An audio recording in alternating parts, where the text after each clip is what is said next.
Okay. That's fine. No, that's okay. No, no problem. George. Yes. Oh, well, here, I don't, I'll take that. We've been looking for it.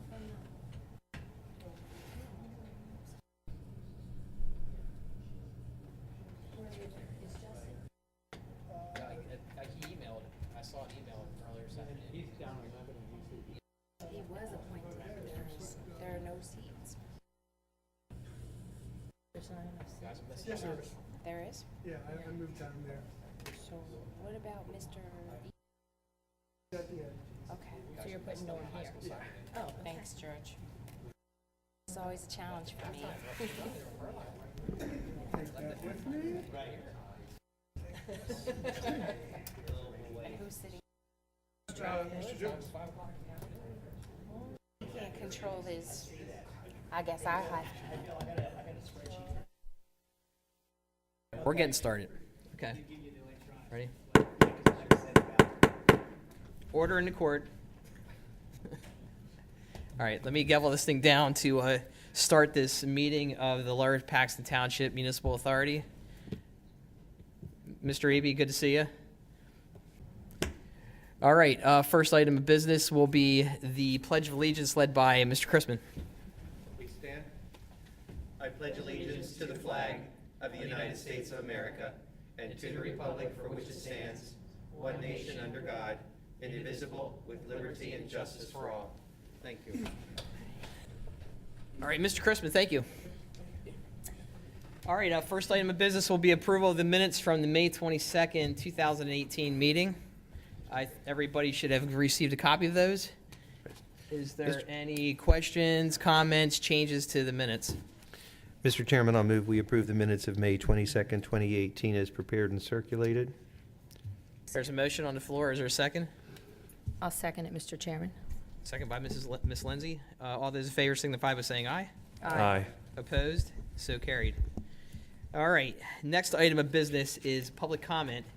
Public comment will be any matter that is not on the agenda for today's meeting, because once anything that's on the agenda here, we will give the ability for public to make a comment. So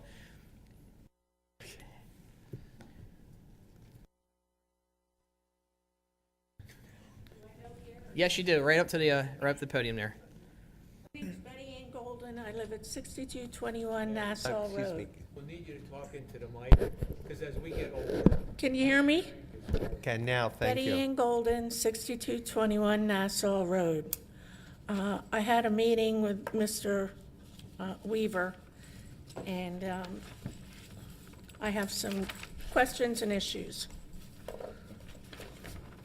I didn't make copies of everything, but the HRG plan for the stormwater out front, current stormwater, what I want to know is which pipes are new? Are they all new? Or what? Should I give it to you, Mr. Weaver?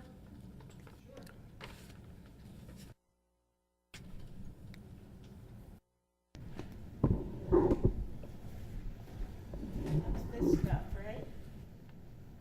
Stormwater? Yeah. Are all the pipes new? Tim can answer your question. Or none of them? All right, so what the existing storm sewer system looks like, as you know, this is your house right here. Yes. And you can see this is the inlet that's out in front of your house. Number 7. So it comes down between your property and your neighbor's property. And there's another inlet back here and Right. heads in this direction To the behind your houses and Right. discharges into this culvert back in here. Behind the group home. Yeah. So the new pipe, basically what they're going to do, and this is HRG's design, Kevin and GHD have been working with them to at least get their design on our plans for our sanitary sewer project, but they're going to have new pipe out on the street, larger diameter, keeping it on the street the whole way down Nassau. Is this already here? I believe this is already here, but it's coming this direction. Right, that's my next question. What's gonna make it go the other way instead of, like, there's nothing on my side of the street except my drain, inlet. So if you block that, which I thought would help me. Two questions. What makes it go in the other direction? And I'm the only inlet on this whole street, so what about the rainwater that doesn't go over on that side of the street? Or will it Yeah. all be graded? This pipe will be, so if it's sloping toward your house, at this point, it's going to be sloping the other direction, and it's going to be running, instead of coming this way, it's going to be running this way. Okay. As far as inlets, there were a couple neighbors at the recent public meeting we had that indicated that they'd like to see a couple more inlet boxes on the south side of Nassau Road, Yes, which we passed that on to HRG since it's their design. because I'm the only one. And I'm afraid if you block that, then the water will come up and flood me. Well, there's no blocking here. This will be a brand new inlet box, and the way that the road will be paved, it'll be encouraged to flow that direction. Okay, but you're gonna block it so it don't go back here anymore. Right? Yeah. They're So- gonna remove this pipe so that this is no longer coming back around the houses like this. So all this stuff will go away from me? Yeah. All right, thank you. You should go, Benny, and go back to the mic. Oh, yeah, so they can hear you.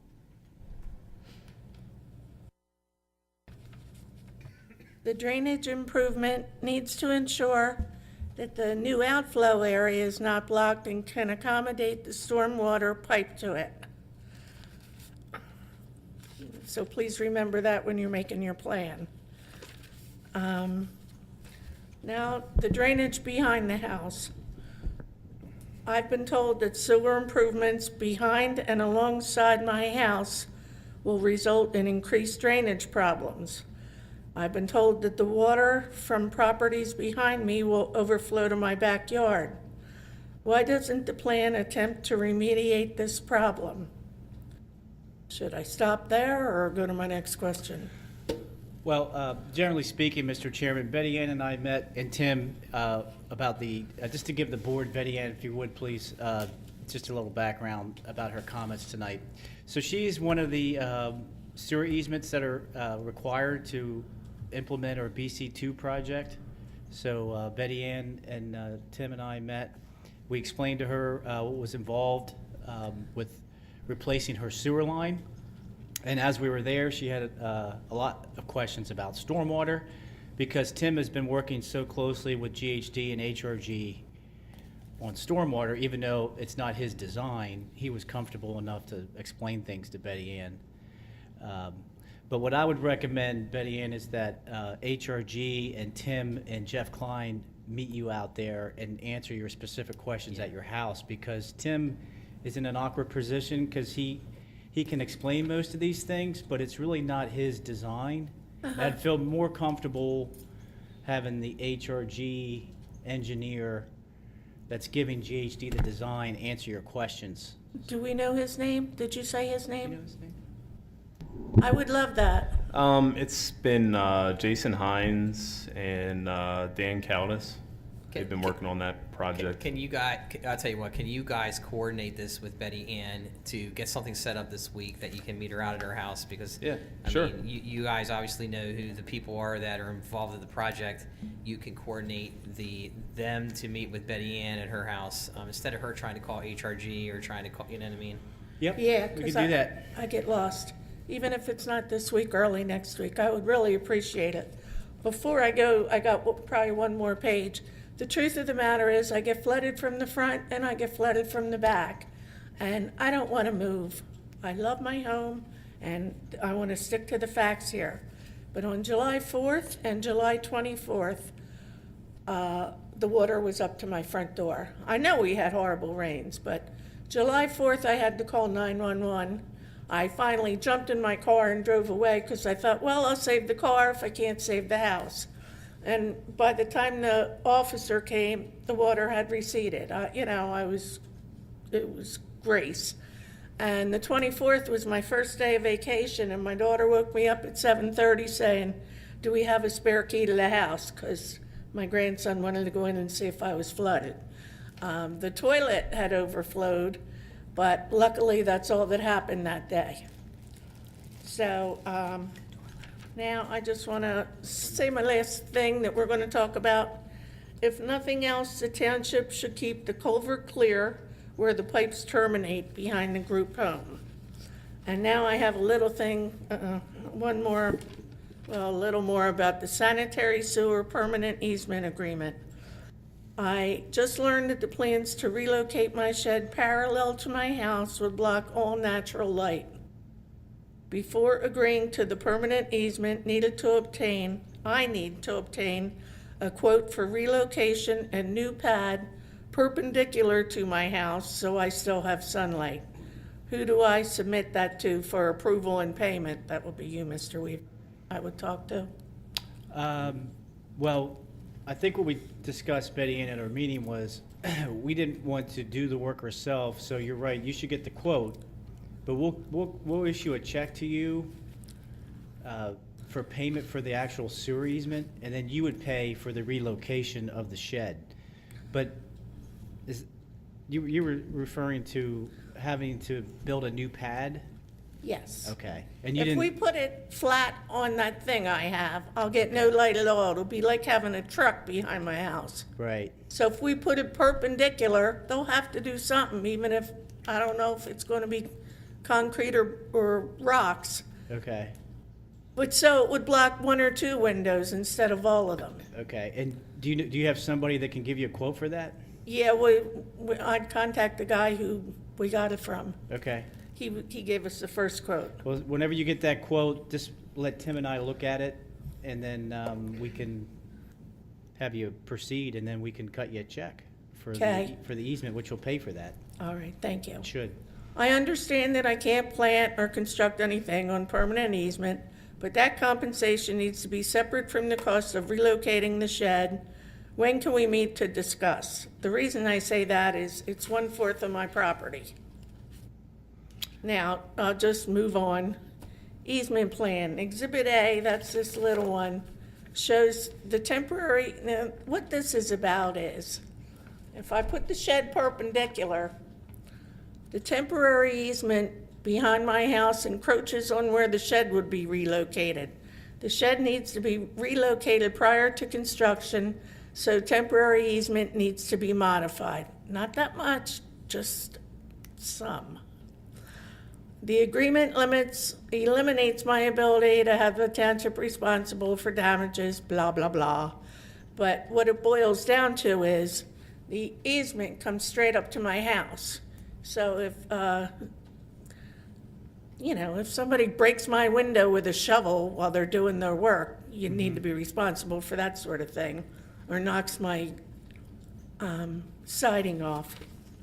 And I think we that's- talked about potentially moving the temporary easement. We can look at that to move it further away from your house if that makes you feel better. We may be able to accommodate that, but I have to. We didn't, but that would be wonderful. The We'll have to temporary. look at it. Yeah, Tim and I will have to look at that again. If we can accommodate you for that, we can certainly do that. I appreciate that, and I'm really only asking for that with the, in relation to the shed. Okay, so I just want to make sure, we have her phone number, Tim? Do you have? I usually give you my daughter's, I'd like to give you mine. Okay, we have your daughter's phone number, so we'll be in touch. I'd rather you talk to me. Okay, we'll talk to you. So can you give Shelley your phone number there? Yeah, I have to look it up. I'll give you my cell so you can reach me anytime. Thank you. Okay, thanks. All right. Okay. I take it there's no other public comment at this point, so we will move on to board member comments. So the first comment I want to make is to welcome Mr. Norman Zumas to the board, to the Municipal Authority Board. Welcome, Mr. Zumas.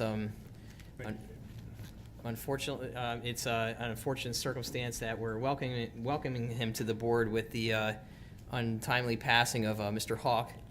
And Mr. Hawk was on this board for well over 20 years, and we will definitely miss his knowledge and wisdom on this board. And with that said, I know this has probably been done a number of times, but I would like to take just a very quick moment of silence in remembrance of Mr. Hawk and the time that he served, specifically on the Municipal Authority Board.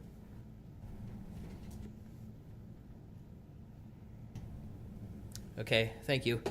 Any other comments? Mr. Zumosh, you have any comments you want to make? Not at this time, thank you. Okay, all right. Any other board member comments? All right, hearing none, we will go to old business. Any matters of old business that we need to address on this board at this point in time? If not, we will move to new business. So the first item of new business will be review of the draft 2019 authority budget and budget narrative. Mr. Weaver. Yes, board members, you have the 2019 authority draft budget in your packet. What I normally do is what I'd like to do this evening. It's certainly the board can interrupt me and we can nail down any line item that you want to review. But typically, what I'd like to do is just go over highlighted areas that have changed significantly from the 2018 budget, which are a few. So those items would be the City of Harrisburg settlement. You'll see in the worksheets that in 2018 we had a payment of $371,200, and that payment is being reduced in 2019 to $83,520, and that is our last payment from the City of Harrisburg as part of that settlement. The other changes would be the sewer rental current. The board directed GHD and staff to modify the rate table to show equal 3% rate increases over the next 15 to 20 years. So the budget was prepared to show an increase of 3.3% from 153 to 158. So that'll certainly increase our revenue for 2019. Tapping fees, I do want to note that I do want to adjust that. I have that a little low. I have it at $245,000. We do budget conservatively, but if you note in our tapping fee worksheet, the line item in the worksheets, we've been going over budget on revenues is always a good thing. So with the building industry picking up, we've realized about 175 to 200 permits per year. So at $2,000 per permit, that's about $400,000. And then we've been getting hotels mixed in there as well. So I would recommend that we may consider increasing that to $350 before the board takes any action in November. Other than that, there's no changes in revenue. So the proposed budget for 2019 shows authority revenues at $17,575,543. Be happy to answer any questions on the revenues. Any questions for Mr. Weaver? That's good. Okay, there, Mr. Weaver. Okay, no questions on revenues. Expenses are really just as easy. There's really no change in any of the expenses. All of our expenses with sewer are fixed. The only thing I typically like to point out is the engineering services are reviewed by Mr. Shannon. He will present something with a proposed draft agreement in November, but their expenses are actually decreasing in 19 from 144 to 127. I also wanted to point out the CRW issue. The board is aware that there's been some negotiations with CRW on the rates, and as the board is aware, I can't really get into a lot of that in the public forum, but I can tell you that we've been paying by water consumption over the last 2 years, and that budget is based on paying under water consumption at the rate that's proposed by CRW in 2019. So Alton and I reviewed their rate study that they provided us back in 2017. They provided a 5-year rate plan. So when Alton gets to his rate table later, just while we're on that subject, that we plugged in the actual CRW rates out of their rate schedule into the rate tables. The only other comment I have on that was good news is CRW, with their most recent bill, has started to bill us by a reduced gallonage. So normally they would bill us at 16,000 gallons a quarter, and they reduced that to 11,000 gallons per quarter, which that per day equates to 180 gallons to 110. So that was based on our engineer, Jeff Wendell, working with our rate consultant, Gary Shambaugh. And effectively what that has done has reduced our bill. So they raised the rates significantly in 2018, but by reducing the gallonage, our actual annual expenses went down because of that. So you can see that the projected 2018 budget for CRW is $3.3 million, and for 2019, excuse me, 3,192,000. I'm sorry, Shelley. The 2019 budget is $3,315,000. So good news is that they are starting to work with our team of Gary Shambaugh and Jeff Wendell, and we've already seen some changes in that direction. We hope to meet with them soon so we can nail down some of the past issues there. We haven't heard from SWAT-ERA, but their bills typically stay pretty consistent. I don't expect anything from SWAT-ERA increasing their transmission and treatment charges. So essentially, that is the big change each year, just to talk about what those rates are going to be, because that's about 30% of our budget. The other 30% is our debt service. Moving down the expenses there, you can see the debt service for each of the principal bonds and interest, and that changes, of course, annually with the debt service schedule that we get from Susquehanna Advisors Group. In summary, the expenses proposed for 2019 are totaled at $16,403,862, with revenues at $17,575,543. We expect to have a surplus in 19 of $1,171,681. I'll be happy to answer any questions on the operations and maintenance budget before we go into capital. Any questions from board members? Mr. Chrisman. Mr. Weaver, Yes. just a quick question. Going back to debt service, for what we're actually going to pay in 2018 versus what we're budgeting in 2019, I can't remember having looked at the charts.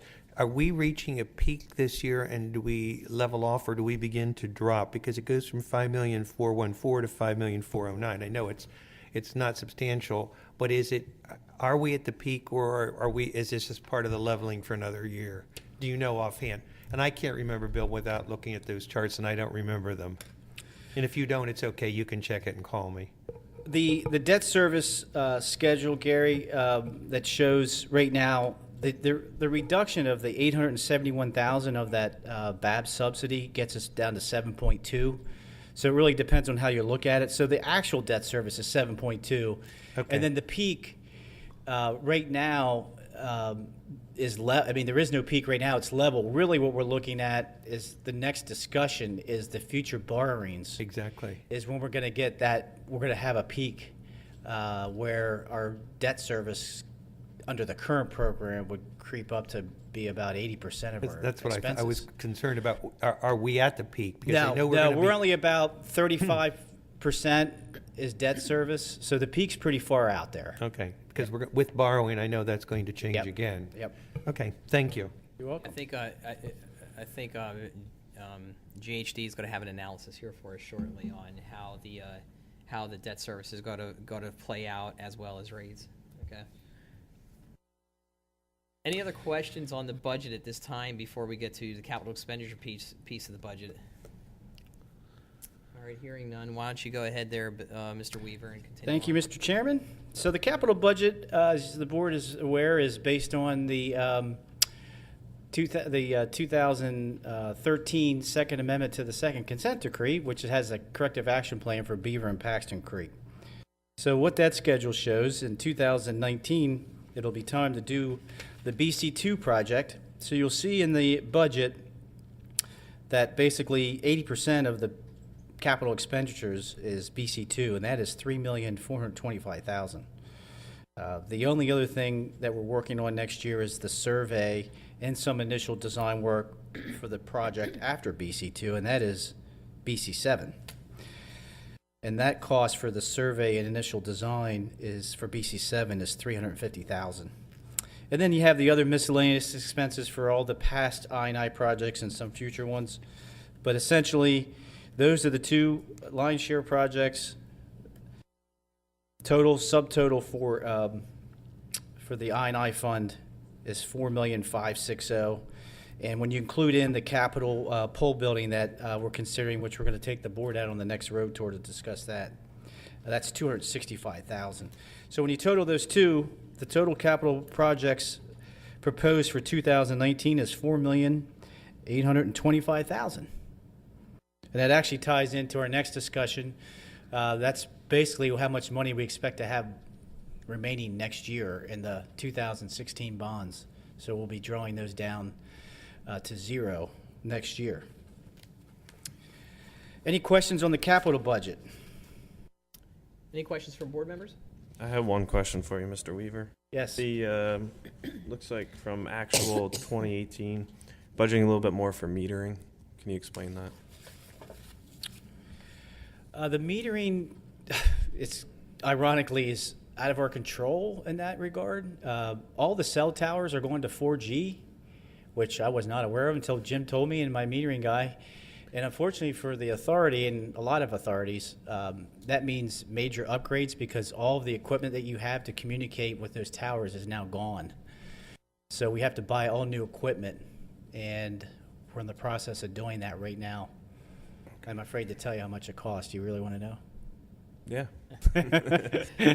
It's $100,000, Jim? Is that about right? Yeah, that's correct.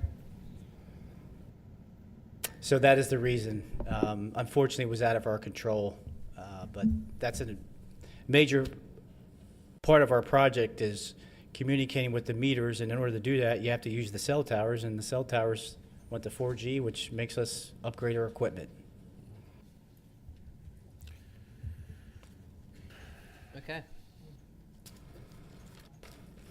All right, any other questions for Mr. Weaver on the narrative piece of it before we go to the projections on rates? I just one question, Bill. Yes. You said they went to did they already go to 4G or they're going to 4G? 2019, right? 2019? Yeah. So we'll be ready for that? We won't miss metering data? Okay. I hope so, Jim. Okay. Let's go ahead and move Mr. Weaver to the rate alternative projections and the projection 1C here that you have in the file here. So I will turn it over to you and Mr. Whittle. Yes, Mr. Chairman, members of the board. So each year, GHD is directed to provide a updated rate alternative projections for the board's consideration.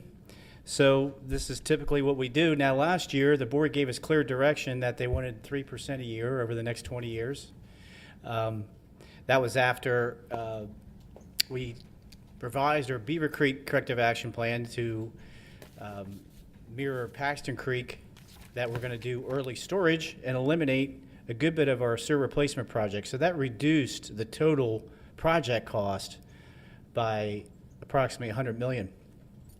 So what we provided tonight for discussion and then consideration if the board wants to discuss this in November, or if you want to have a strategic planning meeting to discuss some of these tables. We just want to get some feedback from the board so we know how to prepare the revenues in the 2019 budget for approval. The thing that has changed since last year is Alton and I were discussing with the high-level removals that we're getting with the I&I program and the modeling that's involved with storage. Basically, there's a potential, and there is a risk with this that Alton's going to go over with the tables, that we may not have to build storage in 2026 because, as you recall, it's really for future growth, and we don't know what growth is going to be. We can project, but until you actually get there, you don't know. So what we've been doing for the last 5 years that Jeff recommended that we do with our liquid cash is build that cash up with rate increases. So as Mr. Chrisman pointed out, where is that peak in the debt? So that cash was going to accumulate over the next 5 to 10 years. So when we get that peak in the debt service, you'd have that cash to do that. So the fear that I have, that I wanted to have out and show the board some different options, is if we accumulate all this cash over 5 to 10 years, and we have 15.3 million now, then potentially you could be standing here in 10 years with 25 million and not have to build storage.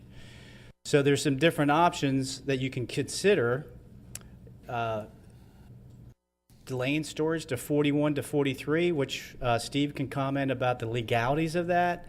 That's one option. You can also use some of that 15 million, which Alton's going to show you using 5 of that to offset future debt, which will improve your debt service. So there's a lot of different alternatives to review tonight, and I don't know how much the board wants to get into that tonight. That's really at your pleasure. So I'll turn it over to Alton, and he can explain what he did.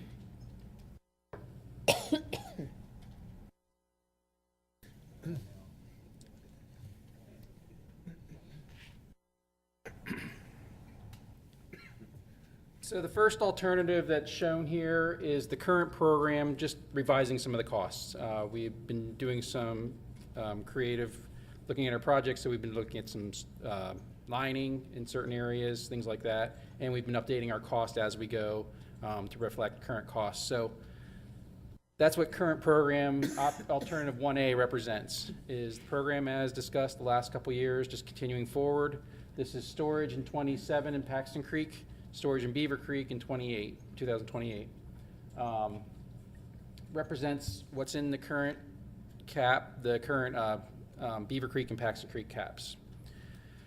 So as you can see here, I mean, we can look at future numbers a little bit differently depending on how you want to do it, but in the general part, they're anywhere from $4 to $7 increases as we go through, and around 2030 or 2031, they then start to drop off, and basically with the current program tail off to nothing for the work that's envisioned. Alton, just can I just make a comment? Yeah. Because I didn't really get a chance to talk to you about this before. So 2019, we showed a $5 increase from last year's table. In this current program, you're showing $4. Is that because you updated the construction costs? Yeah, the schedule and a couple of things, when these projects were occurring, some of these projects have moved slightly. Okay. So it's slightly, it's the same program, it's just slightly updated for changes that have happened since then. And that's what I was alluding to as well. I mean, you could make the brakes a little bit more flat if you wanted to stay with 3%. I shifted them a little bit and it just changed some, but there's some flexibility here. So what I wanted to show is we met and talked about whether some of this money that we had in basically sitting there in cash in the accounts could be used to offset some of this future borrowing. So if you go to alternative 2, or it's 1B, alternative 1B cash drawdown, I believe is where you're at, right? Yes. Is that the next one? That's correct. Yeah. So this is basically taking $5 million from the current account, using it to fund one of the next projects, and offsetting that borrowing capacity to a later point. With the same rate structure, you can see here that there's a couple years that we just go under this 25% reserve number. That's not, so what we're saying here is borrowing that money now, where that peak occurs in the future, would put us slightly under where we want to be. But it's not significant in terms of how far we're under. So we could look at how our expenses track and maybe borrow $3 million or use $3 million of that money instead, and it has even less of an impact. So it is an alternative to consider, but as of right now, the rate structure that we had in place matches best with borrowing that money for each of the projects as we go. Aldi, can I ask a question? Yeah. And it's a base question, I just don't know. I'm guessing because it's bond, unlike a typical mortgage, where in mortgages, people can, when they're making their monthly payment, whatever it is, they can pay extra against the principal to reduce the overall principal. I'm guessing in bonds, we cannot do that. Anybody know? That's a Jay question. Yeah, I don't know. the Well, but answer to that. it's that, I mean, I'm trying to reduce it to simple terms. If we have the surplus, and I know where the debt service is going, if we could apply that money to the principal and bring that down, it keeps it easier. I know I heard what Bill was saying early on in terms of if that continues to build up, then we can offset that so we can keep the rate the same, and we offset the surplus money that we have to keep that, to reduce the debt service to keep it level. But if we have the money now, if I'm trying to draw the comparison between a mortgage and a bond, can we reduce that now with that money so that we're already there ahead of time? And I don't know the difference. Well, the similarity would be that in the front end of the bond issues, you do pay a lot of interest up front. Exactly. But the question that you're asking on whether or not you can apply that to principal like a mortgage, I have to ask Jay that. 'cause I don't know have the answer. I thought maybe I one of you believe, might. Do you know, David? We should ask Jay for full clarity, but I do believe that you can't pay the principal on a bond down in advance because you have people out there We're sitting that here. have bought the bonds. Exactly. And they bought the bonds under the guise Yeah. that they're going to get the interest on the bond. They're going to have an interest return on the bond. So you can't, there would be a penalty for Yeah. paying it down. And I want my full money. If I'm on the other side, I want my full bond. Right. The only way you can do that is a refunding of the Refunding bond. it, yes. Oh, yeah, that's I correct. understand that we could refund. Yeah. But there's But you can't- there's but, restrictions yeah. on that too. But you can't, because I mean, all these bonds are regulated by the SEC and everything. You can't. Yeah.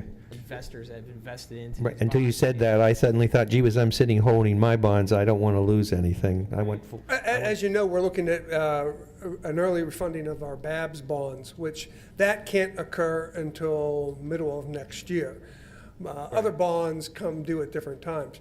You could put together a sinking fund in which you deposit excess revenues into that fund, and they can only be used for future debt service payments. Ah, That's But then you're restricting your money yeah, too. that's a good suggestion. I like that. Okay. Thank you.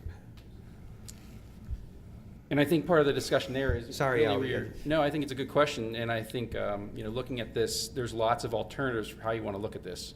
The big issue with this schedule is that storage currently is occurring at the same time that your bond maximum amount is occurring as well. That's why we're actually, saving up these funds now, so that it's really these years, 2026, 2027, when storage is being implemented, that you're hitting that peak at the same time. So anything you can do to manage that peak is really the number that we're running into, the rates meeting that peak year or two. Exactly. So what we looked at from an engineering perspective, which if you go to alternative 2, is if we are able to get approval to extend when the storage has to be built, it pulls us out beyond the BAB funds, the end of life of those BAB funds. So that's what this next scenario was. Yeah, that's alternative 1C with the delayed rates, right? Yeah. Yeah. Yeah, I can talk about that too. Alternative 1C, did you say, Yes. David? Mm-hmm. So 2A Oh, here. okay. Yeah, if you go Yeah, back in here. alternative 1C, I mean, what we're doing is we're, again, taking excess cash to fund the next project instead Right. of taking debt. And then reducing the rates, the rate increases to like 1.5% to 2%, which would be about $2 a quarter of an increase, but continuing those increases, across time, so we can continue to get small rate increases over time, because there's going to probably be a point in time in the future where you're going to have to borrow. But if the goal here is that we have excess cash and we can use the excess cash to fund a project and not have to take out any additional debt, Then do it. which you save the debt, you save the principal payment, the interest cost, and the debt. And we would still have, at the end of the day on this analysis, close to $9 million of reserves. So For me, that's a no-brainer. yeah, I mean, the one thing about, we would draw our reserves down to be slightly below our 25% threshold, but it's not like you're drawing them down to $1 million. I mean, you're sitting on $9 million as a reserve for future projects. And we can manage rate increases then also. I mean, we could actually get away with no rate increase, but I would recommend that we not do that, that we do some type of small increase Small, yes. annually, at least at the rate of inflation, which would be about 2%. And Mr. Blaine, that's the alternative 1C. That's the alternative 1C where it says Right. delayed rates. Okay, the only problem, 1B and 1C are both alternatives for reducing those. 1B is a more uniform 3% from here out to an extended period of time. 1C represents, I believe, the no increase for over the next couple of years, how far you could go before it really became traumatic, than if the storage is required at that date. because I'm looking at 2025 to 2030, those rate increases are, whew. Yeah, that's 1C if you don't have any rate increase from now for the next 5 years, Okay. what that would do to you. Mr. Blaine, I believe we changed the numbers from the Yeah. point that we had seen them earlier. So 1B represents that uniform $3 rate increases over the next couple of years rather than going to 0, and it still lets you recover in time for storage. Right. And the reason we're looking at these is if we can demonstrate to DEP using the hydraulic model that at the time period for storage that's currently listed, 2027 for Paxton Creek, 2028 for Beaver Creek, if we can demonstrate that current flows have capacity within the system without the need for storage, then we can propose that storage is delayed for a period of time until such growth is experienced that they would be needed to handle overflows. So, Just two quick comments, Alan, Yeah. because I want to get to the point where the board's really interested, because you've given GHD and staff clear direction, and that direction was keep rates low as possible and keep them constant. So these next two slides is what staff's recommending that you consider, because it's basically what the board's direction is to us. And what this does is this is kind of a hybrid approach where we really achieve both objectives here.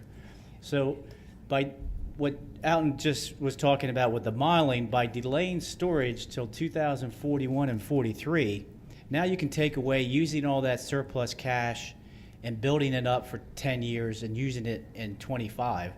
This is using the surplus cash to basically keep rates low now and keeping the rates at close to inflation, which is about 2% a year. George would know better than me, but that's... So you can see there that we're about 1.3% for the next 5 to 10 years. And then the next alternative, if you want to go to the next one, Alan, 2B, is another hybrid of that where we can actually use cash up front to offset a future bond issue. Now, one of the things that's crucial here is if we do bond issues at 3% to 3.5%, I know Jay likes those at Susquehanna Advisors Group because they can shape the debt service. So when I talked to them about Pemvest, they said it was fine to a degree, but they didn't want to do it for everything because then it limits their ability to give you level debt. My problem is from staff level, I want to recommend to the board that we have $60 million remaining in sewer construction projects, and at 2% at Pemvest money over 20 years, you're saving over $1 million, and that is tough to ignore. So my recommendation would be that all the future projects be Pemvest at 2%. So if you do that, then 2B may not make as much sense, so why use cash when you can get money so cheap at 2%? But then I may be kicked out because then Jay's going to recommend to the board, don't do that. You're saving some money, but it restricts them on how they can keep debt level. So that's one of the questions that we need to answer, and I don't have that for the board yet, and I need to do that before, our next meeting to take any action, so. Alton, may I come back up? When we're talking about the delay, but I also hear you say we have to go into the department and get approval. So I want to go to all the experts, you guys have to deal with them. What is your thinking in terms of getting approval? I mean, we're talking about that we can do this, but we also have to it requires approval. What are our chances That's a easy answer lately, but people change, staff changes. The answer right now is our compliance officer, and he's in charge of that environmental group, Tim Wagner. He's straight out told me in meetings and on the phone that basically it's Lower Paxton's corrective action plan. So you propose it. And there's really no reason for the department to object to Okay. it as long as we're saying that we're going to achieve compliance. Okay, So- I just didn't want to be in a 50-50 position going in. I want to make sure that we're, Well, the okay. reason why we're here today having this discussion is because the fact of when you look at the sewer overflows that we have, they've been significantly reduced in that basin. Number one, number two, the amount of pipe that we've replaced is clearly paid dividends, and we're going to continue to complete projects as we go out there. So that should just continue to Yeah. get better. Right. Well, Yeah. and your question actually ends us at the last slide, which I put in at the end. If you want to go to the next slide, which is the delayed rate 1C, where if if the board chooses or desires to pick one of these alternatives to push storage out, and in 2024, and Paxton Creek will be first, 2024, Alton will do the model. We'll meet with DEP in 2025. And Steve can give you his legal opinion. But if we propose a plan to DEP, and for some reason, let me back up. If GHD says, Lower Paxton, you need storage, and we delayed the storage on the rate table, this table will show you what you're faced with now, because now you got to build it in 2026. And you can see on here that rates will increase significantly, but not, out of control. 6% in 2025 to $11 a quarter. But that's not what we've ever done here in Lower Paxton. Our rates have only increased by 3% to 4%, around $5 a quarter. So the risk would be, Mr. Chrisman's asking about the potential or what's the possibility. Of course, we don't have that crystal ball. We would be confident that that could happen, but based on our results, we haven't had overflows in Paxton Creek since 2012, if you take out Gale Drive and floods. So, and we have 2 more projects to do. So it's plausible that the delayed storage would work. If it doesn't work, this would be what you'd be faced with if you picked one of the delayed storage options. And it's really not all that bad, because you have lower rates right now on the front end, and in the middle, when the debt service is high, that's when you have to pay more to pay your debt, and then it goes back down. So there's a lot of options, and that's why we're kind of asking the board to give GHD some direction for the next meeting, how you want to group these things, as always. So I'll shut up now and I would just add one thing to what Bill was saying, is this worst case scenario represents both storages being needed in that year. So there is a possibility you would only need one of the two, and you'd be somewhere in between with these two. So this kind of represents worst case. We have to fall back and do exactly what we told by that year. So at this point, Mr. Chairman, I would just ask if the board has any questions for Alton or I. If not, we'd like to get some direction from the board on what tables they would like to see at the November meeting, or do you want to have a special meeting to talk about this at length in October? You could do either. My recommendation would be to give the board here a little bit more time to digest the tables. I've had time to digest them because I met with you and we sat down and went through them, and I met with you, Alton, and we sat down and went through them. So I feel pretty comfortable with the tables, but I feel that it's a lot of information to digest at one time here. Right. For the other board members. I would say that, let's give the other board members some more time to digest it.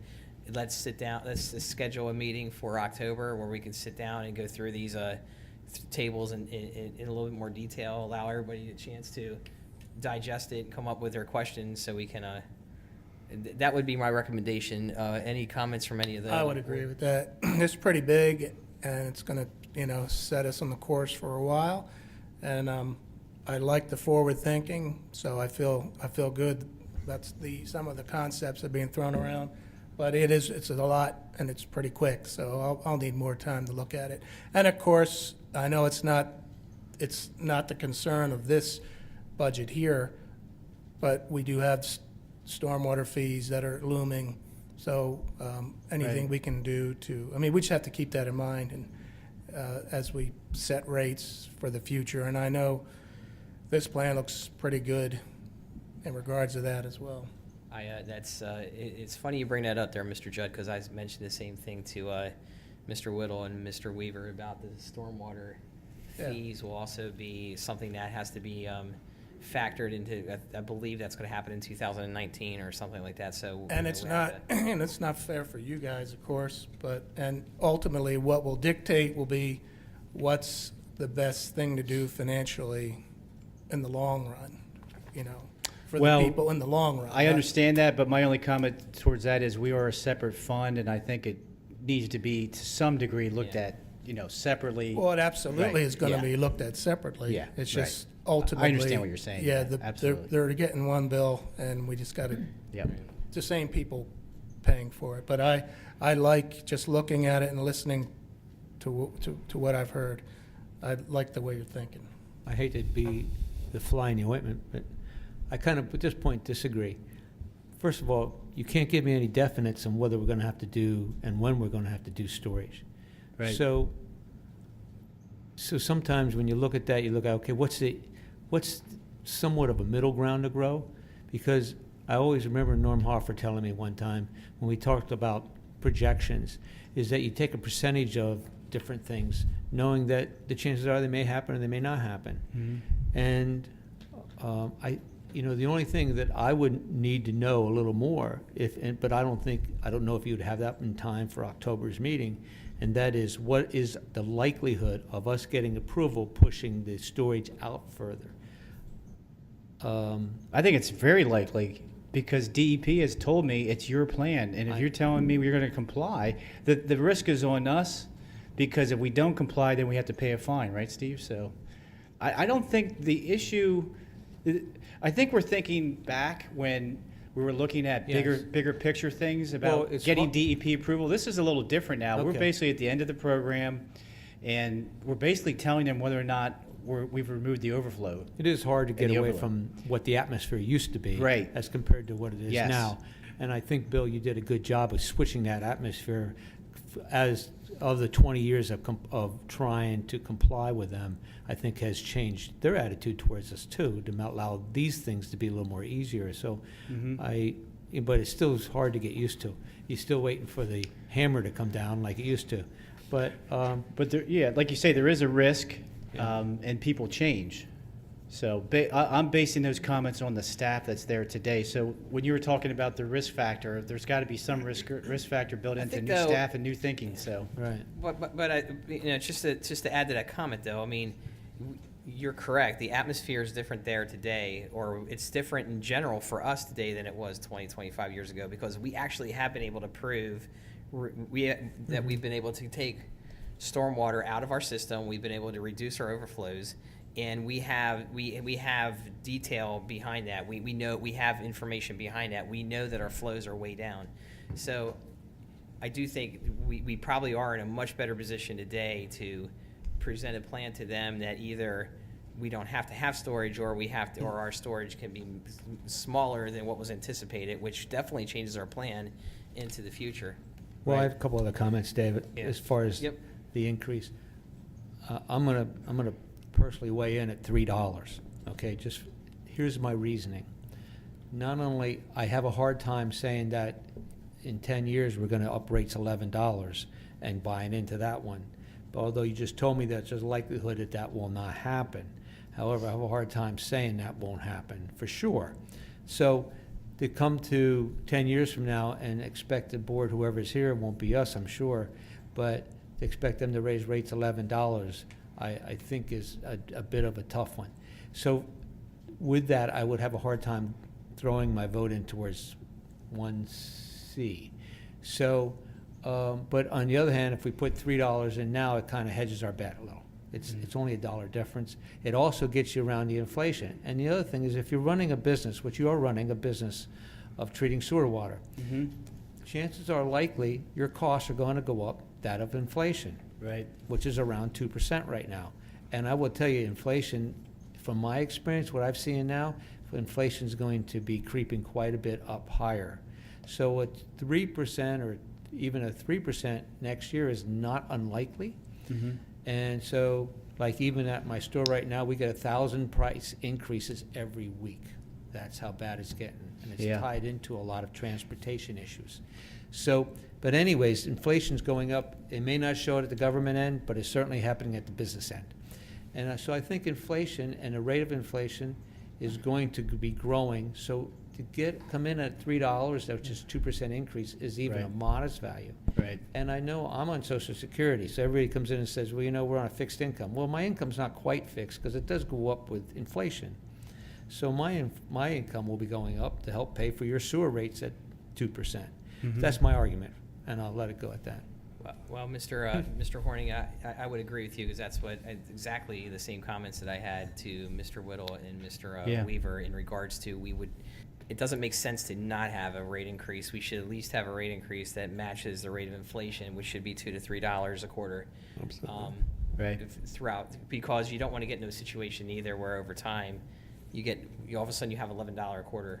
Yeah, your costs are going up on Right. materials. So you even want to running the cover, you company want to and at least all cover that. your cost, and cover your cost at the rate of inflation, whatever that historical index is, 2.5% to 3%.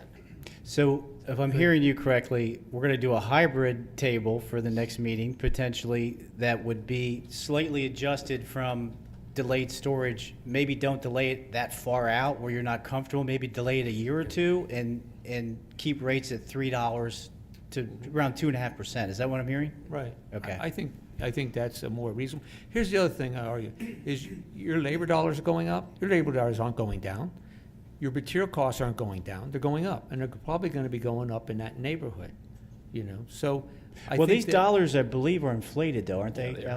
They are. These are inflated dollars. Yep. Okay. Yeah. All right. But Mr. Horning's point is that if you think about it, 10 years ago, we went and borrowed money and we accelerated projects because we could do construction on the cheap at the time because material was cheap, they needed work, bids were coming in low.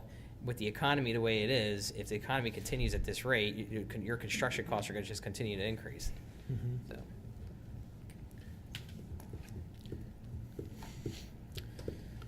Okay. Okay. Are we asking for a hybrid to be included? I think we're asking for a hybrid to be included. Mr. Chris, Would you like like another hybrid? Sure. Well, no, I'm not. But I want all of these people who do this on a daily basis and who have the area of expertise, obviously you would have a recommendation at that level. But I'd like to hear from each of you which you would recommend. But when you make a recommendation, I want you to wear two hats. Well, some of you can't, but at least a couple of you can. And that is you wear your hat of your expertise in preparing this and a recommendation. But I also want you to wear the hat of a resident who is going to be responsible like all of us. So I'll start with you. As I'm going to digest this information, and I think I can. I think I was in the Bluebird reading group. But I still would like to hear, if you had to make a recommendation, what would you recommend? I think what I tried to show with these is a range. And what I'm looking at is 1B and 2B being the range of how long you push storage out.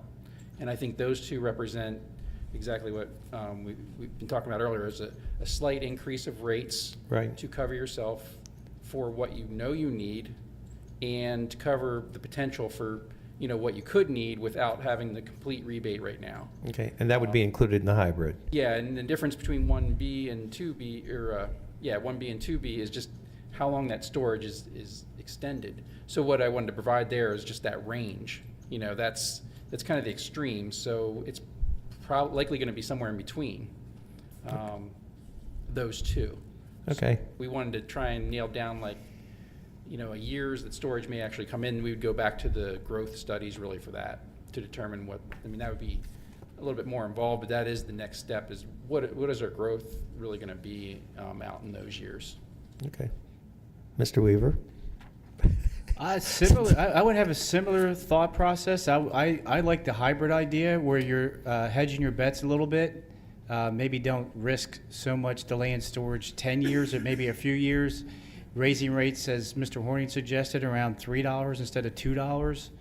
And that way, if things go sideways, then you're protected. But my recommendation can't be clear yet until we meet with Jay, because Jay's crucial in a big part of this is it wise to use some of this cash up front for projects? And I don't know the answer to that until Jay tells us about You're going to have an opportunity to meet with Jay before we meet in October. I hope so. I think we should do that and actually have agree. Jay come to the meeting, because the bigger question is, A, how do we finance the next 60 million? And then B, how do we finance the next 60 million after that? And that's really the unknown. The typical thing that we did is bond issues. Now I presented to the board through Susquehanna, got their support to do Penvest because we showed a significant savings. So I would only say my recommendation would lean toward the hybrid, but also with a cash withdrawal to fund a project if it's going to be a bond issue. If it's Penvest, then I would do a hybrid and keep the cash. Then Mr. Wolf said maybe about a sinking fund. You could put it in a sinking fund. You could put it toward later rate increases. But I like the idea of the hybrid. Okay. Yeah. With that, Mr. Chairman, I'm going to respectfully request that we ask Jay to be at the next meeting. Absolutely. We can would recommend that myself. ask. So, In the interest of time, I'll not ask the other gentleman. you sure? You sure? You I'd don't like wanna to. go I'd there? like to, but we don't have time. I'd like to ask each one of them. Okay. Okay, so I think at this point in time, we will set a meeting date for October to specifically review these the rate tables that you guys have established. You'll run a hybrid method based on $3 a quarter, and we will ask Mr. Jay Wanger to be here as well from a financial advisory capacity, so we can take a look at things. George, what time do you want us to meet?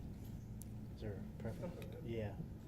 Well, So we so there is. said I was just asking George about the time, because the supervisors do meet at 7 on October 16th. So we could do a 5 o'clock again, or we could do whatever the board desires. We could meet on another date. The 16th is advertised for 7, so if we go to 5, we have to re-advertise anyway. So it's really at your pleasure when you want to meet in October. I would say that since the supervisors are already going to be here meeting at 7, let's meet it in advance of that, so we're not taking multiple days out of their week to have a separate meeting. They meet enough, so let's Thank you, try Mr. to Chairman. try to accommodate them in their time. So the Okay. 16th, that's the So let's third. do let's third plan on the Tuesday. 16th for We a c- 5 p.m. meeting.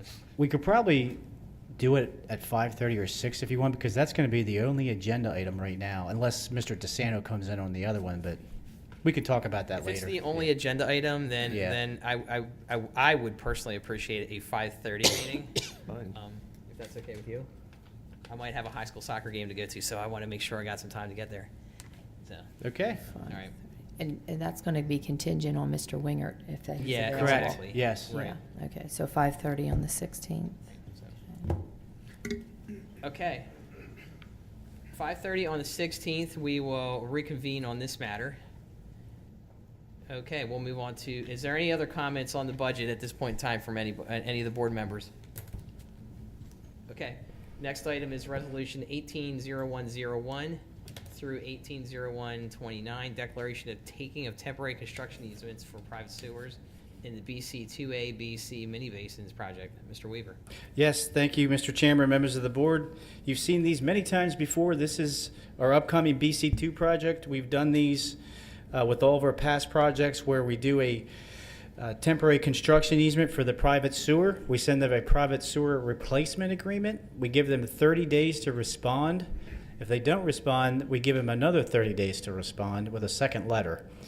If they don't respond to the second letter, we provide a list to the board for consideration to do a declaration of taking, and Mr. Stein would start that process upon your approval. I'll be happy to answer any questions. This is rather straightforward. Any questions for Mr. Weaver?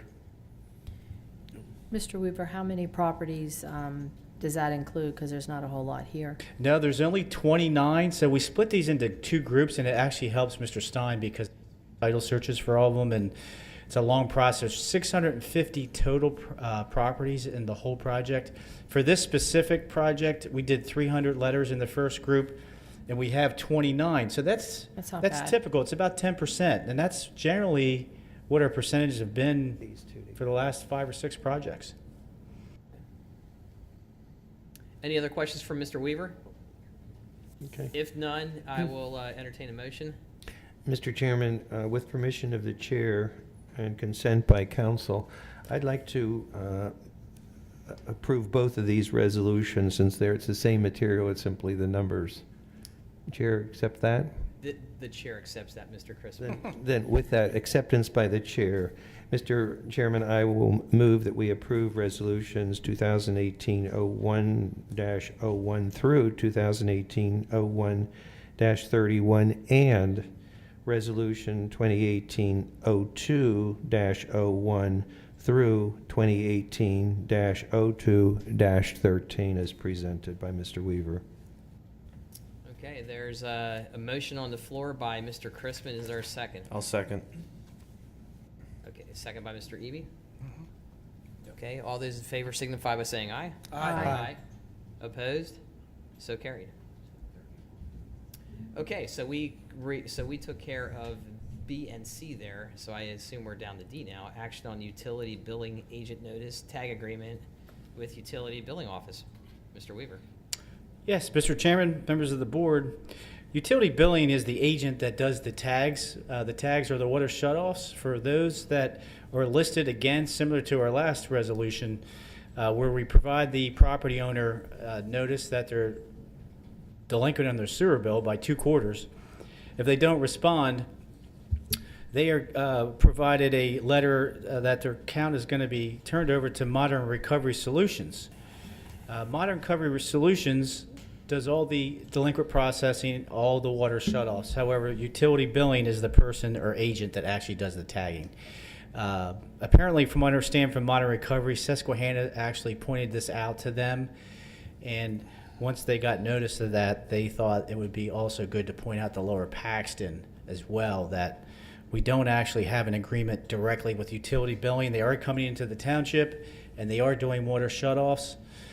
So they recommend that utility billing do an agreement directly with Lower Paxton. So what you have before you tonight is that agreement. Mr. Stein has reviewed it. The only downside from this is the billing agent will submit to the client an invoice after the shutoff for $5. Not a lot of money, but Okay.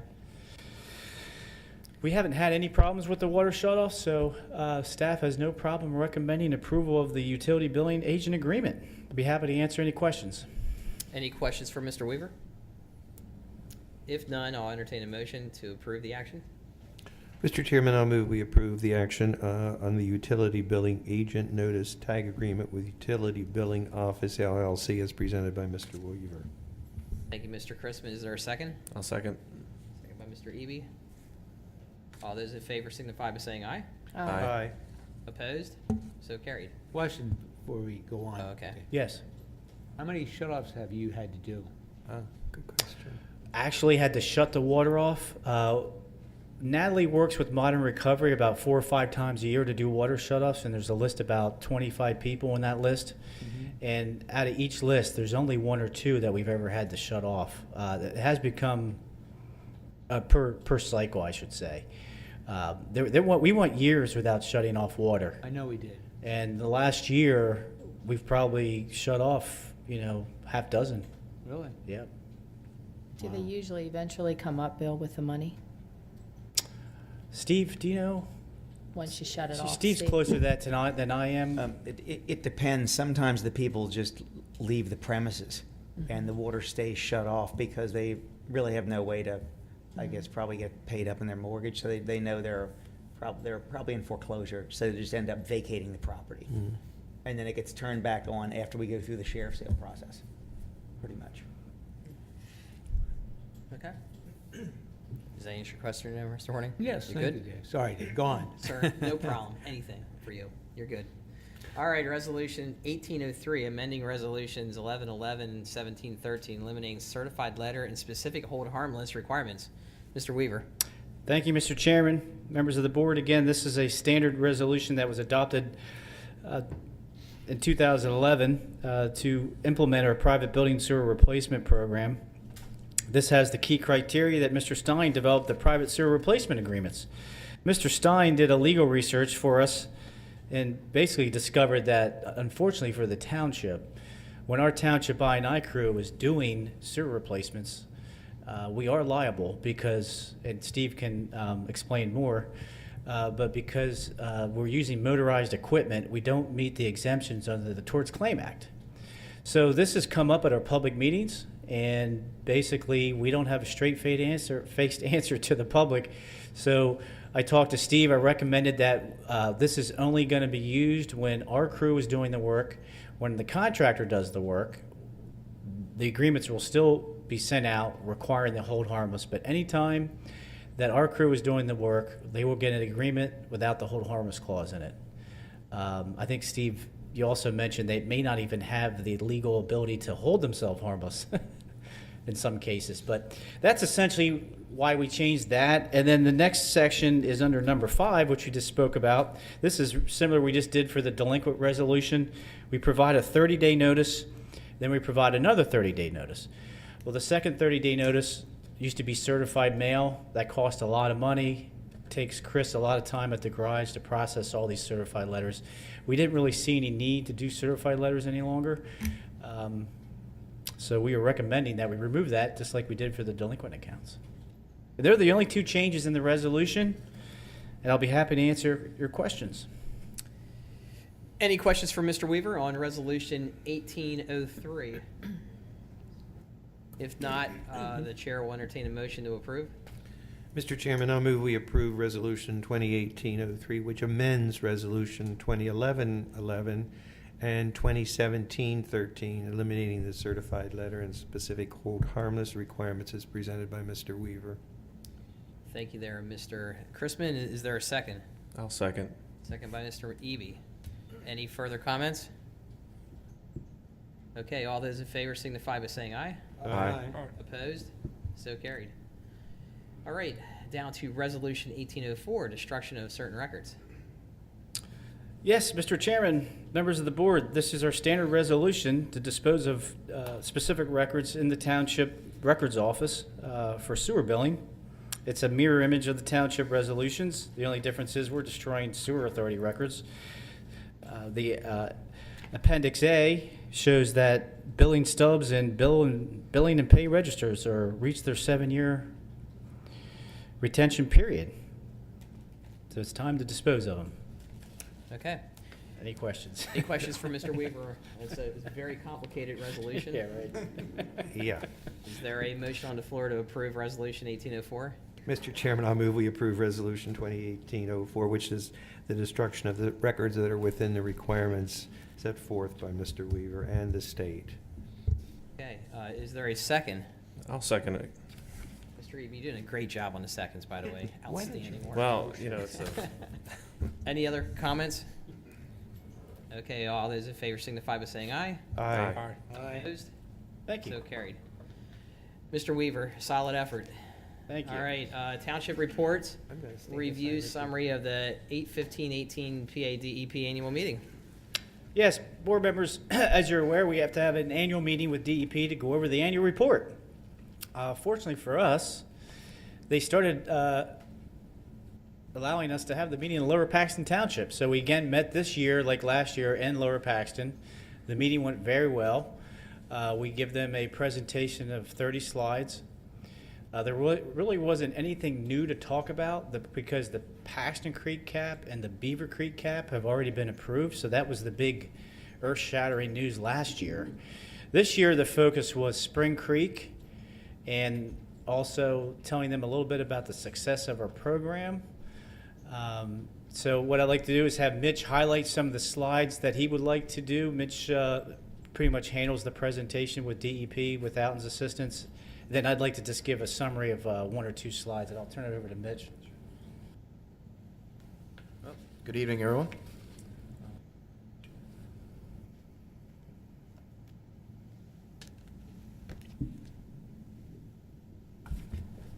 Okay. You can go next slide. Okay, just touch on this real quick. This year was a very wet year.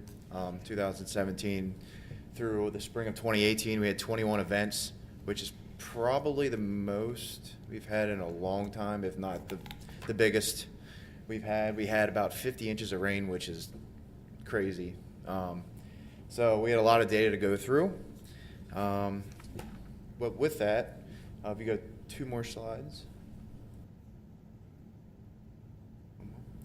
Again, as we said last year, we didn't have any overflows during the 2017-2018 season. As Mr. Weaver has talked about before, last time we had an overflow in Paxton Creek that did not involve the Gale Drive pump station was 2011. And then Beaver Creek was 2016. You can keep going to the map. It's a couple more slides. Okay. So these next 2 slides are just kind of a map showing where the current projects are at and the future ones for Beaver Creek. So you can see at the bottom, BC4, that was sub-basin was completed. So that completes phase 1 of the BC cap. And then you can see on the top part is BC2 and 5B, which again is the current projects that we're working on. So just kind of give you an idea of where they're at in the township. And then part of the Gateway pumping station that was decommissioned 2017, there's a part of that basin that was replaced, so that's what that's highlighted as well. So, the next slide. And then this is showing, again, the future project after 2 and 5B is the BC7 sub-basin, as well as BC 8C and 8D, which will be lumped in together. Keep going. Okay, for the curve here for BC4, like I said, that project was done. As you see with all the data points we had a post-rehab peak flow of 1,000, so we didn't meet our goal in that basin. Keep going. Keep going to through Paxton Creek. 2 more slides, or 1 more, sorry. Yeah, you can go back to the 3rd cap, 1 more. Okay, there we go. So, Mr. Weaver touched on this before. The 3rd Paxton Creek cap was submitted earlier this year in March to DEP, and it was approved on March 20th, which basically incorporates the increased storage, doing that sooner and doing less mini basin projects. So we can go to the storage site side.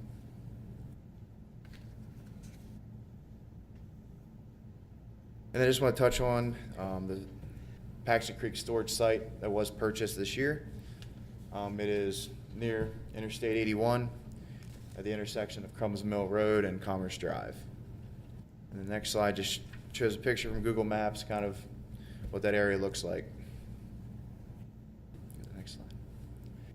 And same thing what we did Beaver Creek, Paxton Creek. You can see the completed projects with PC4A, 4C, and 4E.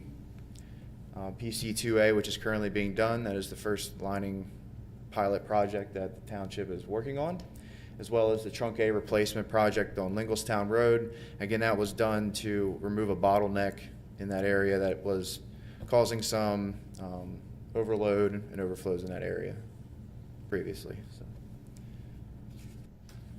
I'm going to go through a couple of the mini basin curves. As you can see, again, we've got great results. For 4A, we had a post-rehab compared to peak of 600, so well below the 1,000. Next slide. And 4C, we almost made it, 1,100, but you still got 96% removal. So again, a lot of removal there. 4E, again below 1,000 again. So we're definitely seeing a lot of these current projects have produced really great results. Can I ask a question? Bill, I know you wouldn't give this. Mm-hmm. This wouldn't be general information for DEP, but do you have any idea on these basins where you had such great success, what your dollars per I&I were? We do. I actually asked Alton that I knew you were going to ask that question. So we actually have it in the annual report every year, but it's not in the presentation? Is it in there? I don't have it with me, but I mean, they've been between Thought I had the answer. between $2 and $5 a Okay. gallon per day. We can get that to you, but it was in the annual report, but not in the presentation because Right. You DEP wouldn't have it doesn't in that care about presentation. dollars. Yeah, they don't care. I understand that. Yeah. But maybe in October you could have that? Yes. Yeah. Okay, all right, thanks. Okay. Trying to see where we're at next. Okay, and then jumping into Spring Creek, I'm gonna turn it over to Bill real quick. So again, we monitor flows at SC1 I'm not taking my coffee. subbasin, SC2 subbasin. Again, we had no overflows in that basin during this past year. We did experience some surcharging in that area. We also exceeded one limit a couple times, but we're going to be doing a project, the SC2B lining project, which Bill will be talking more about here. I'll turn it over to him. Thanks, Mitch. So as I said, the summary earlier, the main issue this year was Spring Creek. So I just wanted to call the board's attention to the one slide that we talked about, which was good news under Spring Creek. If you go down to the, let's see here, one more slide after that. One more after that, sorry, Shelley, right there. So this was, the slide was the main issue. Unfortunately, when you go back in time 50 years, agreements aren't written the way engineers do analysis these days. So the intermunicipal agreement that we currently have with SWAT-ERA has a average daily flow limit of 7.8 MGD. That's what the ADF means. What engineers look at now is a peak hourly flow, which is the PHF. And depending on how you look at this, determines whether or not you're in compliance. Well, unfortunately, when we wrote the consent decree, there was a PHF slip in there, and we didn't catch it. So GHD got nervous, pointed it out to staff and the solicitor. We looked at it. We thought, well, we got to bring it up to DEP and SWAT-ERA and see what they say. So we did that, and they were totally fine with it. They understand that our legal obligation is the intermunicipal agreement, which is 7.8 MGD. So we were not over the 7.8 MGD for the average daily flow, but we are over for the pink area for the peak hourly flow. So to get through some of this issue here, the peak hourly flow is what we should be using because that's a guide to know that you have trouble coming because you're going to have overflows if you don't do something. And I know the board wants to be progressive and, you know, maybe get this stuff in the beginning. So when we talked to George and the board a few years ago, we came up with this pilot project of lining again, where we could do something inexpensive, try lining, and then shed some of that peak.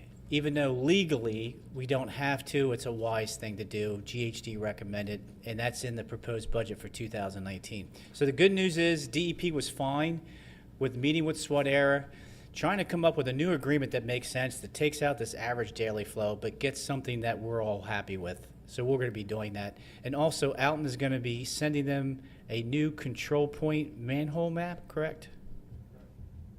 Other than that, there's only one more slide I want to show the board, and again, it's good news. We like when we can give you good news. Bill, can I just ask you, where's Yeah. that at in Spring Creek?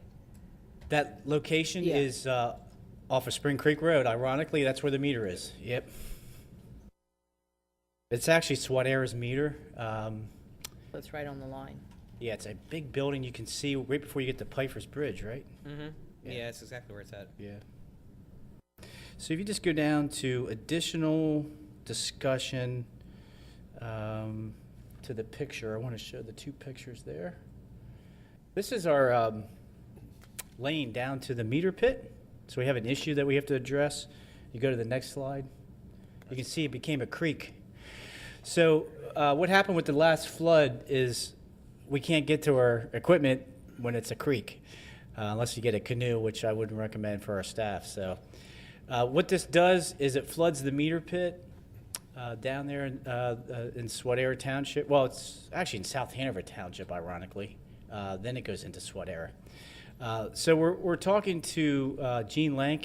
He's going to actually help us from Swat Air. He has some ideas about how we can raise the pit, because what happens is the water just goes, the creek water goes right into the meter pit through the cracks. Now it is sealed, but it's not a flood door. So what we do with pump stations, you can build a flood door, and those are built for floods. So the pump stations are always in the flood zone. Well, not always, but you can put flood doors on them. We don't have a flood door on this meter pit, so we want to figure out what we can do with it. And the recommendations that I'm getting from staff, and Gene Lank seems to agree, is basically raise it and put a ladder on it. That's what they did. And one more slide. Again, good news. Keep going down to the table at the end. Keep going. We're going to talk about that later. Keep going. Keep going. Right there. So, ironically, this comes back to the rate table discussion and the future storage issue. So, in October, what I'd like to do when we meet again about the rates is Mr. Horning asked a question about the risk of whether or not we need to do storage in 2027. So what Mitch does in Alton, they run their models based on projections. So now we have a lot of flow. So it's, a lot of flow data. So a lot of times it's not projections anymore. They're putting in real flows, okay? But they still have to project out some of these future mini basins. What they're doing for conservative basis is they're using 1,500 gallons per day for the model, and there's also a comparative peak of 1,800, I believe, right? They use, is it 1,800? 1,000, okay. The difference is, what DEP requires in our agreement is a comparative peak, which we set with the agreement, which is really compliance driven. The other number is if you had to build something, what would be the design capacity of that building, of that pipe or structure or storage, which would be, typically as an engineer, we put a factor of safety upon that. So that's really that higher number that Bill's talking about. Okay. So we can get into more about, at the October meeting, the cap plan for Beaver, when we have to study this stuff, and for Paxton. But the good news is if you look at the 100% removal column and also the post-rehab comparative peak at 600, 1,100, 800, 1,000.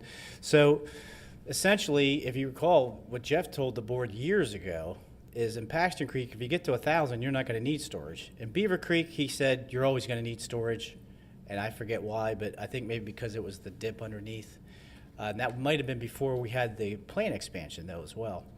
But the engineers at GHD and Jeff years ago were nervous because our first couple projects, and I can't explain why this happened, and maybe you guys can chime in, I don't have an answer to this, is we started seeing 1,500 gallons a day, 1,200, and then recently we started getting these tremendous results. It could be staff being more diligent about making sure every stone's unturned out there.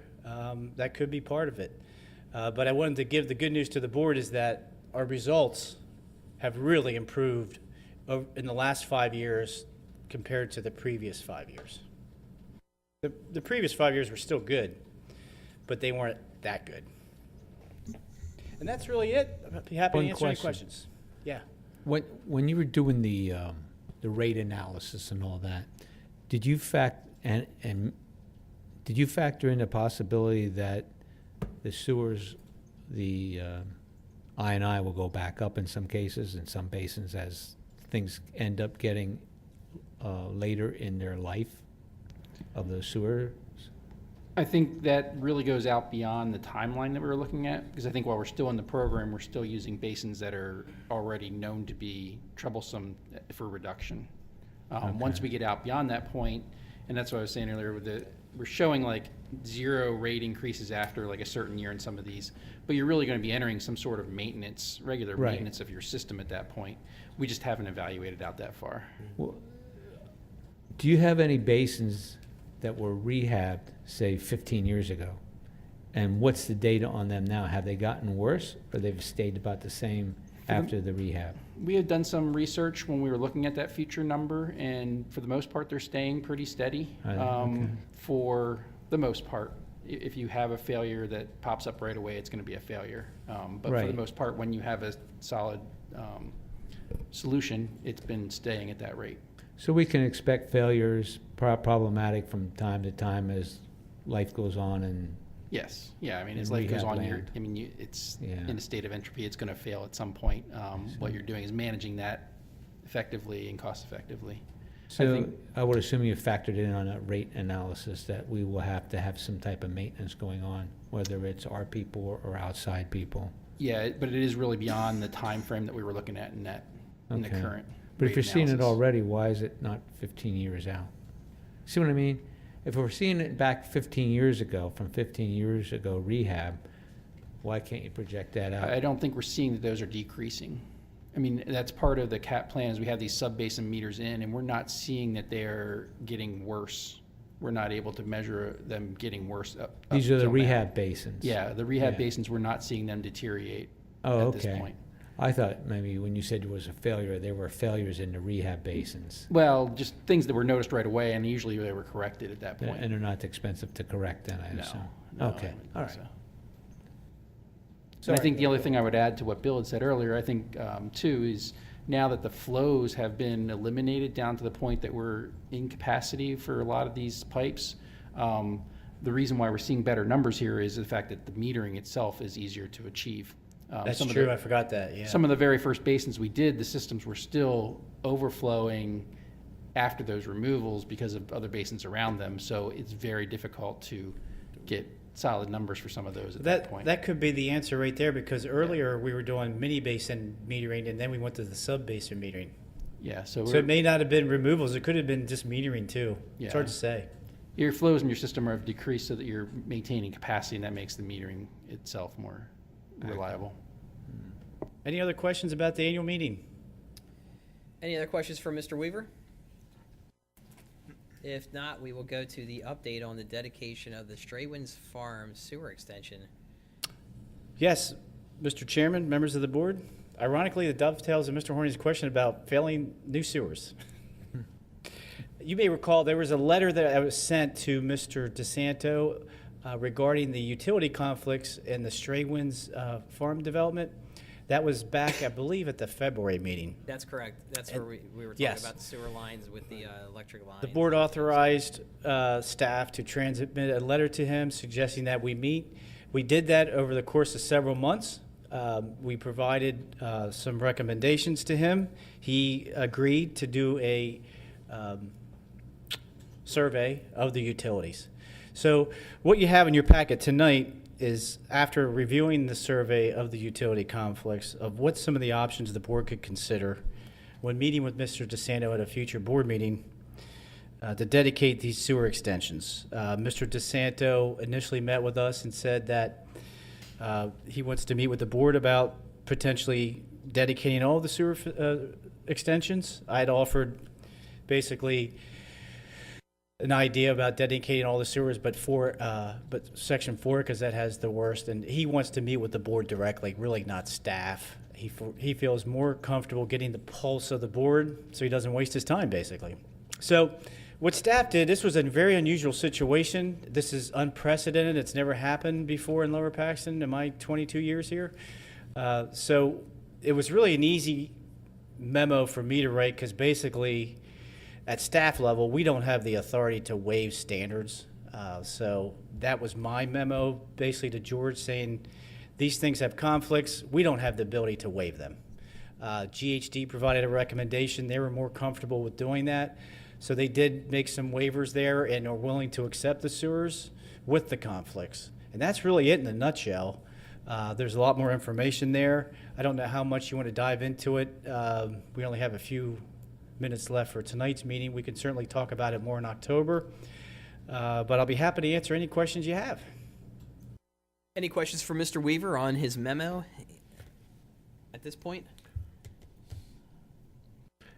I guess what we can do, Bill, is just to make, I don't have any questions either on the memo. I mean, it is what it is, but if we need to revisit the memo, I guess we could talk about it at the October meeting. Right, Mr. DeSanto will most likely want to attend that meeting and ask the board to dedicate all the phases with the conflicts. That's going to be his And he did presentation. not want to talk with staff at all? Pardon me? He did not want to talk with or accept any thoughts? He talked to Steve and I were at the meeting. George was at some of the meetings. He was fine talking to us. He just wanted to know what the board wanted. We got to Okay. a point where we couldn't talk anymore. Okay. Okay. Anything else from the board? Any other questions from the board for Mr. Weaver? Do you have a recommendation on this? Me? Accept it. Not accept. You know, I almost always have a recommendation. In this case, I put it in the memo that I would consider the option 2C where you dedicate everything but phase 4. But as George had said before to the board, and I can repeat what he said, there is really no perfect solution to this problem. It's really strange. It's never happened before. Kevin is saying that, you know, these are new PVC sewers. They should never fail. And he has a good point. I mean, Jim and I talked, I can only think of one sewer that we've dug up that we've had full-time inspection since I started here 22 years ago, and that was the Estates of Forest Hills. So we can't waive the conflicts because we don't have that ability. If you do waive it, the risk in 4C is we have no idea how much it could cost because we've never maintained anything like that. So you'd have to move it, and that's really expensive. Right. But is it going to fail? So there's no clear solution. There really isn't. I mean, the easiest thing for the board would be to do is take everything but phase 4. He's not going to like that because then he's going to be stuck with it, and he doesn't want to be stuck with it. Let me ask you a question. For next meeting, if you could give us some idea, you said it's really expensive. If, for example, it did fail, something happened, yes, cracks or something, and we have to go in and we can't get to it because of all the utilities, because some of these utilities are pretty expensive if you bump into them. Yeah. That we would then have to relocate it to actually dig a new sewer line in and install Right, it. right. What would that cost be? And assuming a certain percentage that may happen, 10%, in the next 50 years or 100 years, I don't really know. Yeah. If you can give us some projections like that, That's that may the- be helpful. That we can do that, but that's the problem. You just hit it in a nutshell. It's not a typical thing where you can just go out and cut a piece out and fix Right. it. Right, You have to relocate everything. right. It's not one piece. I Right. mean, the whole development for that phase 4 would have to be relocated, and we can get a cost for that. And I because have you no can't- idea how that big that is. What's phase 4? I think there's 20-some homes in there. Okay. Yeah. So if you build new sewer lines for 20 homes, how much would that cost? Yep. A lot. Bill, did What's a he? lot? Oh, I'm sorry. I Oh, thought you were over done. millions. I thought you were Millions? Millions, yeah. I Did he mean, for know, us, Bill- not for him. He probably put all those sewers in for probably, I'm guessing, a little less than $1 million, I would guess. We actually have that, don't we, Kevin? We would have we can get the actual bond amount for those sewers, for what it cost him to put in. The problem for us is we have to pay prevailing wages. Our costs are higher.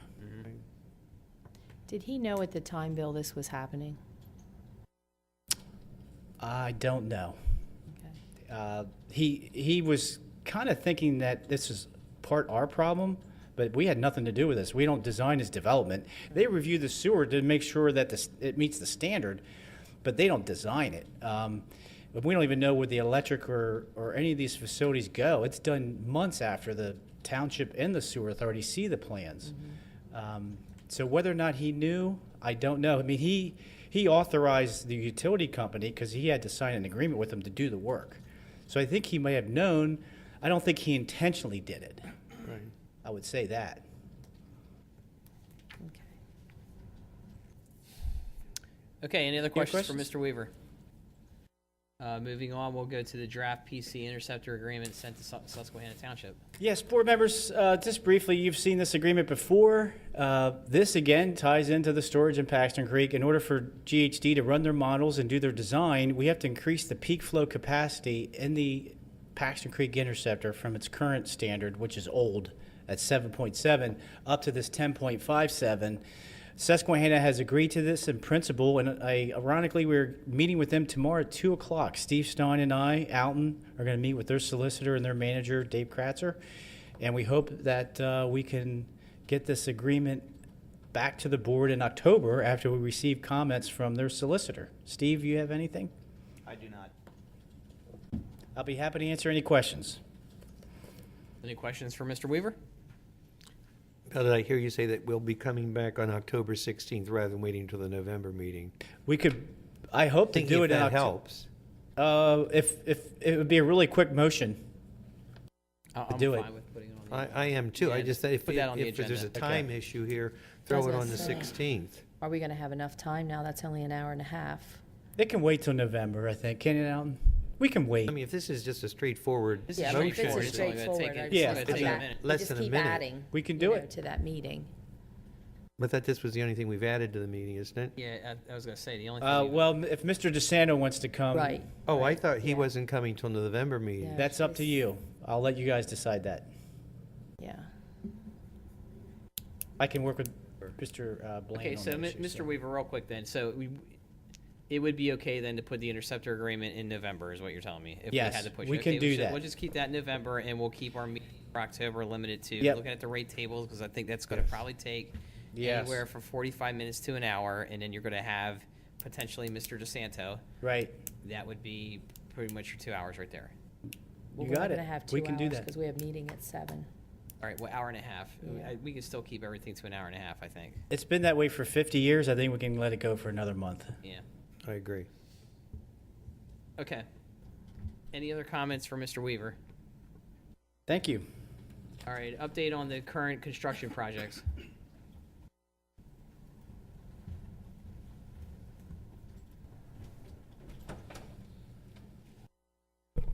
Chairman and members of the board, I think in interest and time, I'll just field any questions you might have on my report. Everybody should have a chance to review it. It just goes through over the status of construction over the past three and a half months. So I can field any questions. Okay. Did everybody My- have a chance to review this? Yeah, my only question is, since we don't want to go take all the time, is there anything exceptional there that you need, that you think that you need to focus on for 30 seconds? Don't tell them about probably- lining, Tim. Well, that's probably where I was going to go. I was gonna ask about the lining. That's The what I was gonna ask the about. PC2A project, the lining project, contract number 1, we still have 5 mains that haven't passed an air test at this point. Back in our meeting in May, I think we had 8 or 9 that hadn't passed. So we were sort of reaching the diminishing returns in our opinion of what we were seeing. And due to that, we've gone to the contractor here and we've issued a letter requesting a final schedule and a time extension request, just so we can review that. And then once they're at their substantial completion date, then we let them know that they're going to be assessed liquidated damages at $600 a day. So it wasn't something that we took lightly, but at this point, the continued project or the extended project duration and the continued disruption of the public, as well as our time to staff these projects when we're not really seeing a whole lot of progress and really have a lot of confidence that they're going to get this stuff to pass. So that's probably the key thing I wanted to point out. Okay. Good. Great. Do you think this will be a viable method in the future? And take the 5 that they Yeah, couldn't well, pass? it actually goes into the next agenda item. We can probably just combine them if you don't mind. That's fine. We have an estimate up there for you that shows the SC2B lining project. We could save a significant amount of money, Right. 1.5 million. And as these projects get bigger, it's 45% savings. So the dollars get really large. That's what we're after, okay? This little Right. stuff is not a big deal.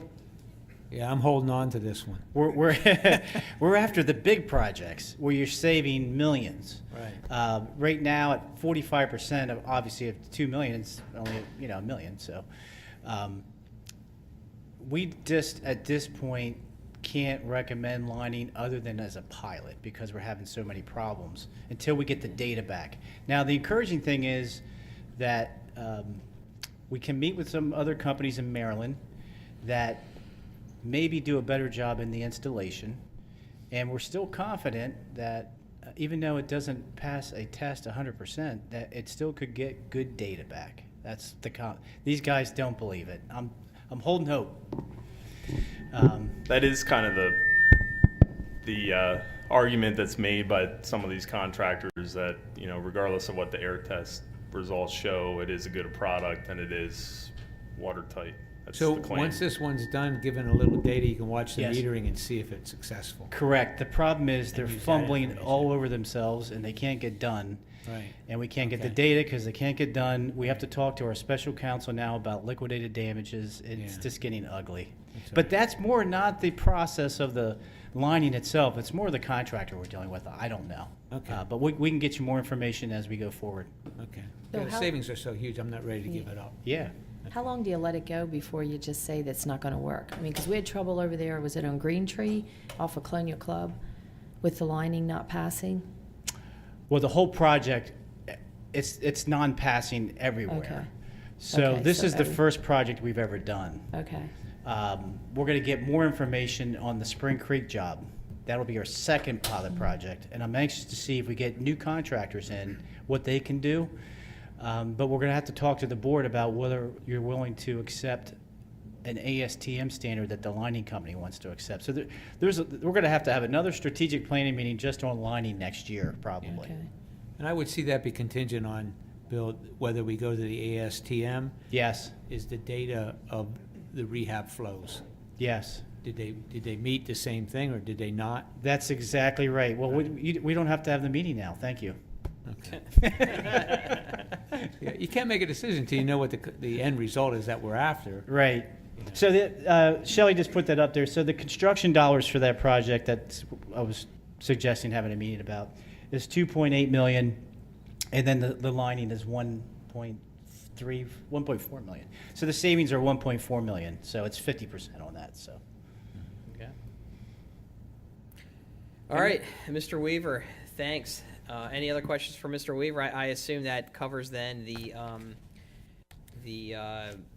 update on current construction projects, as well as the Penvest application amount, current drawdown schedule, lining Yes. SC2B and replacement BC2. The other thing I want to mention is that we'll talk about this with Jay under the rate table in October, but the Penvest project for this lining job, SC2B, and the BC2 job right now is 12 million. Okay. And that's what we're working on. Great.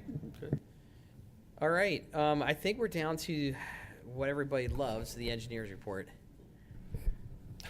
Are you excited? Thank you. You're ready, aren't you? Thank you, Mr. Chairman. I'm going to take the same tact as Mr. Nolt did and just ask if anybody has any questions. A lot of the things covered in our engineer's report were already discussed tonight. Not everything, but a lot of the major items. So does anybody have any questions? I must say, I appreciate the more summarized version of your engineer's report. I remember looking at those in the past, back in the day when they were like 30 pages long. Yes. So 11 pages I can deal with. We try to cut it down to just what we did in the past 3 months, and maybe with a little tiny bit of background, just in case you forgot. But I think that is good. I appreciate the fact that you do only the 3 months, Kev. That's nice because it keeps us up to date, but when we can focus on what you want us to focus on. okay, that's good Thank to you. hear, and we'll continue with that format. Okay. Is there any other questions on the engineer's report? Okay, hearing none. We will prepare to adjourn here, but just make sure that we have Tuesday, October 16th, 5:30 start. We will cover the rate tables and potentially a discussion with Mr. DeSanto. Okay. Okay? Yes, sir. We'll be on that. All right, 5:30, 16th of October. If there is there any other comments from the board? Any other questions? Hearing none, we're adjourned. Thanks, man. Okay. Good, good, good. Do we get a pee break? Stress? Stress? Yeah. I'm doing well. Good. You want to change? Oh, phenomenal. One of the highlights of Juneau week airport, went up over Mendenhall Glacier, landed on the glacier, hopped out. We were supposed to take Mitchell's ski pass, which we didn't get as far. I was looking on the screen. I like to think on top of the glacier for 4 days. I stepped in the snow. But the neat thing about that was on the top of Mendenhall. Go ahead. Other than trying to get my son to start reaching the trail. So we got, I got to mush dogs. That's awesome. It was phenomenal. I mean, all the that was, so if you have a chance. But yeah, I want to talk to you about it. Water land first. So we were going for almost 3 weeks. Yeah, but it was. Yeah, good. Things going well? I'll be over some Thursday. I'll be over some Thursday morning, believe me, I will. Steph and I are He's on low pace. she'll schedule breakfast. That's right. 3 houses away from Judd. Okay, well, I'm right on the corner of Low Pax and Heather Drive, right at the top of the hill at the stop sign. Yeah, on the right. On the right. Yeah, you're next to Dave and Kim though. Yes. Sorry, they were my neighbors. They just moved there. Yeah. Kim's Good lady. to talk to. Yeah, they're good So you people. have 3 people. Yeah, well, I'll stop by now. You probably see us a lot. We have 2 dogs, a stroller, 2 small kids. We walk Sounds around all the familiar. time. Yeah, it sounds familiar. Yeah. Although we haven't lately because of the rain. Yeah. And that's, yeah. So you're doing good? But yeah, Still working on this? The Friday after our last meeting. And I had lunch these last summer, and so I was on a 3-week doxycycline this month. I'm just finishing up physical therapy on And I Monday. hadn't been feeling good. Yeah, it was 5 cars total. With the coffee going on after that, I really Too many blames, so I'm still going through all my medical ones. probiotics. So, Well, at least you're feeling better. That's yeah. That's good. Well, congrats on your Thank you. nomination. Yeah, thank I didn't realize you lived so close. So Yeah, I'm right there. I'll make sure I stop by. Been there for Actual proven scientific, but they said the amount of people taking them though, they're so much better doing it. Like, you know, they were like, if it's gonna make you feel better. Yeah, and you have to take the prebiotics because that's their food. That's what they put in bacteria feed on. It's basically undigestible food. And because if you take probiotics and you don't feel it, you're going to die. Right? So I'm telling you, it's unbelievable. The result. In decent shape. Yeah. Well, good, man. Yeah. So we're doing well. Good, man. Good to see you. Yeah, good to see you. Yeah. And then I get to go home. Yeah.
try to keep it short.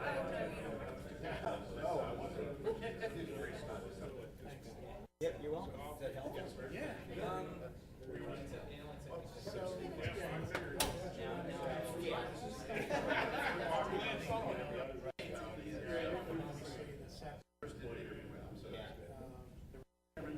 Very good job. The age is the minimum age for people to be able to do it. There's things about, you know, she said not having them in cars and throwing them out the window in cars, that kind of stuff. It's kind of.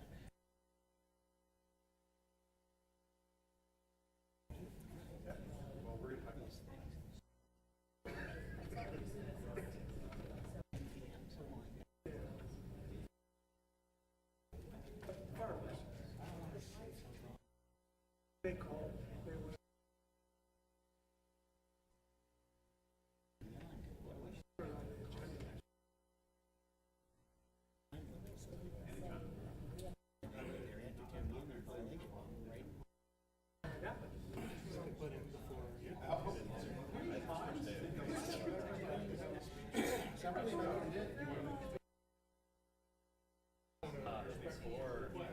Yes.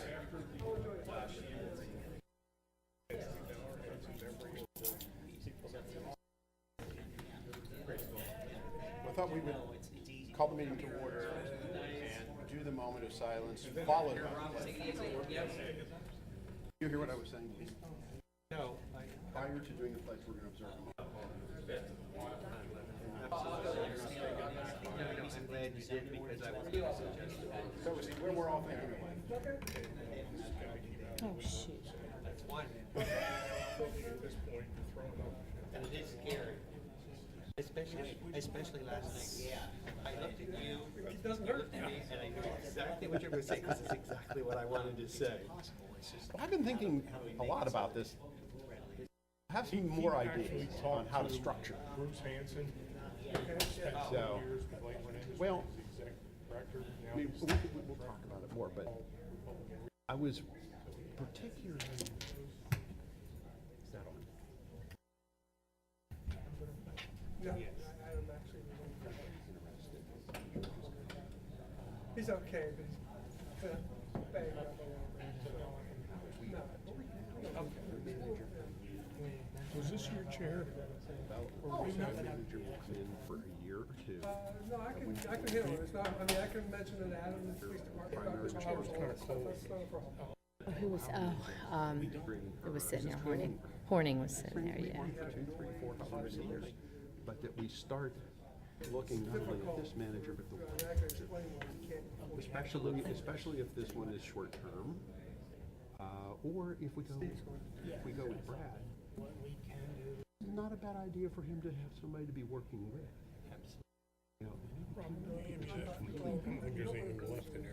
So I'm thinking that we ought to lay that out. Even if you have. We need to look, we need a 5-year plan. I'd even go with 10 years. I was going to say, I was. I'm accustomed to 10-year plans. My pause was, I was going to say a 10-year plan. But we have none.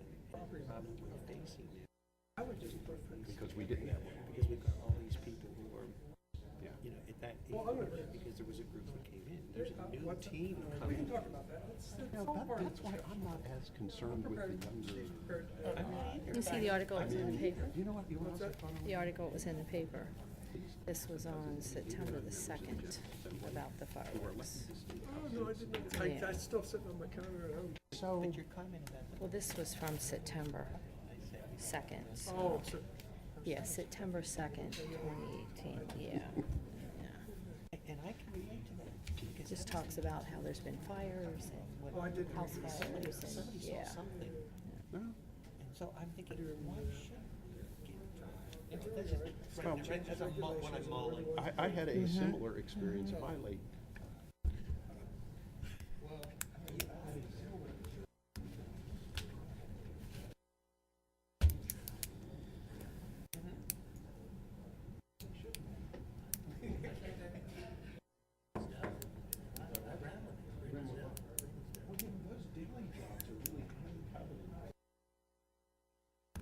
It is.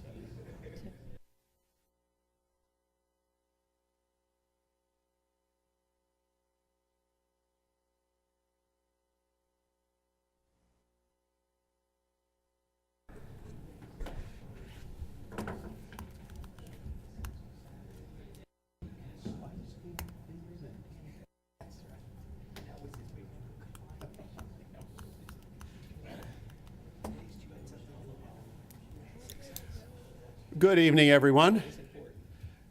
Welcome to the Lower Paxton Township Board of Supervisors workshop meeting for this evening. I'll call the meeting to order, and I'm going to ask everybody to rise for the Pledge of Allegiance, but before we have the pledge, I would like everyone to stand and for us to observe a moment of silence. Today, of course, is September 11th, the 17th anniversary of the day that over 3,000 of our countrymen were killed in a terrorist attack in New York, in Shanksville, Pennsylvania, at the Pentagon in Virginia. And I think it is appropriate that we commemorate that with a moment of silence in their memory.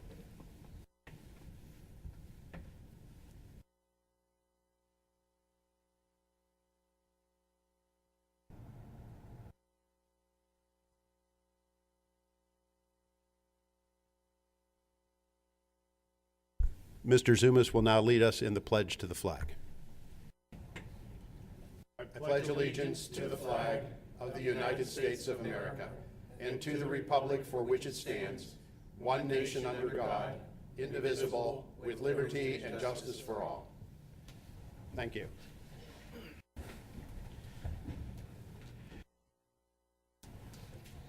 This is the time where I usually announce that we had a workshop, that we had an executive session prior to the Board of Supervisors meeting. That did not occur this evening, inasmuch as the Lower Paxton Township Authority had its meeting that ran up until this meeting. We will be meeting in executive session following this meeting to discuss a personnel matter.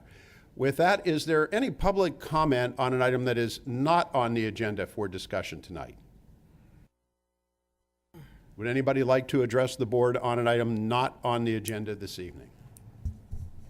Seeing none, we will move to action on amendment number 1 to the agreement with Heroes Grove Fund, Inc. Mr. Wolf, we had a issue last week, and I understand that has now been resolved. Yes, board members, and the issue last week was that 3 board members, Chairman Henry, Mrs. Lindsay, and Mr. Zumas, all sit as members of the Heroes Grove Fund, Inc. Board. And it was a point of discussion whether or not they could actually act upon an agreement with Lower Paxton Township when they already were party to the agreement as part of the Heroes Fund organization. Mr. Stein has prepared a legal opinion and memorandum which has been executed by board members. I'll let Mr. Stein summarize that for you. Sure. Essentially what the memo points out is that there is a conflict of interest because 3 of the board members that you've already named represent also the Heroes Fund, which is under the definitions of the Ethics Act considered a business. And if that business, in fact, receives any benefit from an action taken by these board members, then there is a conflict of interest. That is a pecuniary benefit. And under the terms of the amendment, they would the organization would receive a pecuniary benefit because their cost would be reduced from $3,000 per year for maintenance to $1,000 per year. Although there is a thought that because the band shell is being constructed out of different materials, that's part of the reason for the cost of maintenance to go down, because the maintenance would not be as intensive on the different materials. However, since there is some pecuniary benefit, it was thought that best to declare what the conflict was, and because without these 3 board members, it would be impossible for them to recuse themselves and still take a vote on the matter, because there would only be less than a quorum of the board left to try to do that, which they can't do. That under the terms of the Ethics Act, it is allowed for the board members to declare their conflict and then still vote on the issue, so it makes it possible to be able to take an action on this matter. Thank you, Mr. Stein. With that, board members, I would like to note that the memorandum prepared by Mr. Stein has been executed by each member of the Board of Supervisors who serves on Heroes Grove, and I request that that memorandum be entered into the minutes of this meeting. and so it will be. That now clears us to take action on this amendment? It does. Thank you. With that, is there a motion to approve amendment number 1 to the agreement with Heroes Grove Fund Incorporated? No, it's already done. I was asking for clarification since Mr. Wolf had indicated that was already recorded in the minutes for the signatures. I just wanted to be sure that we did not have to take formal action to get it memorialized. If it's already, It's just, No, what the memorandum does is each of the supervisors are providing their notice of the potential okay, conflict of interest. so it's just a notification signed by each of the representatives. Correct. Okay, and with that, Mr. Chairman, I'll move we approve amendment number 1 to the agreement with the Heroes Grove Fund as presented by Mr. Wolf. So moved. Is there a second? Second. Moved and seconded. Any discussion? Any public comment on the issue? Mr. Chairman, I'd just like to point out that Heroes Grove is a nonprofit, Yes. 501c3 organization, and it might be categorized as a business. It's a nonprofit business. And none of the directors of which receive any financial benefit whatsoever. In fact, many of us contribute to the effort. And Heroes Grove, of course, for those who are not familiar, is located here in Brightville Park. If you haven't been there, we certainly urge you to go. And it is a facility and amphitheater dedicated to honoring those who have served in many capacities, our nation, state, county, and municipality. Any additional comments? All in favor signify by saying aye. Aye. Anybody opposed? Thank you. We will now have continued discussion regarding the development of a stormwater fee. Mr. Wolf. Board members, on September 4th, you received a detailed report from your stormwater consultant, Raftelis. And in that report, they are looking for direction based upon the establishment of a fee structure. The information that the board has been provided, I have tried to summarize succinctly in a memorandum which is attached to your agenda this evening, which is about a page and a half long. The importance of this is that the Board of Supervisors needs to at least preliminarily establish a rate structure for a proposed stormwater fee so that when staff and Raftelis meet with citizens and key land use groups within Lower Paxton Township, we need to tell them what the economic impact will be on them so that we can gain their input in regard to the structure and the economic impact. So with that said, board members, the preliminary information provided by Raftelis, again, has been summarized for you. I can go through my memorandum in detail if you like, or the board can begin discussions. So basically, the decision point, preliminary decision point we have to make tonight is to determine the fee structure? Exactly. We have an estimated program cost. Bottom number is $3.8 million. Depending upon the rate structure itself, that could increase to $4,140,000. The process is determined that an equivalent residential unit, what a residential unit will pay, is based upon 3,400 square feet, and that 3,400 square feet will then be on a pro rata basis applied to commercial properties. That's where it is simple. It gets far more complicated when you look at the fee structure itself, and that you can have a base fee, which has been estimated to be $128 per year, and that amount would be for 3,400 square feet of equivalent residential unit impervious area. You can become more complicated in your fee structure, and more complicated also increases cost. But you can add a fixed fee for all parcels on top of the base fee. You can add a gross area fee for all parcels in addition to the base fee. And you can do a combination of all three with a base fee plus a fixed fee plus a gross area fee. On top of that, board members, you can have tiers for residential impervious area, small lots, big lots, and middle-sized lots.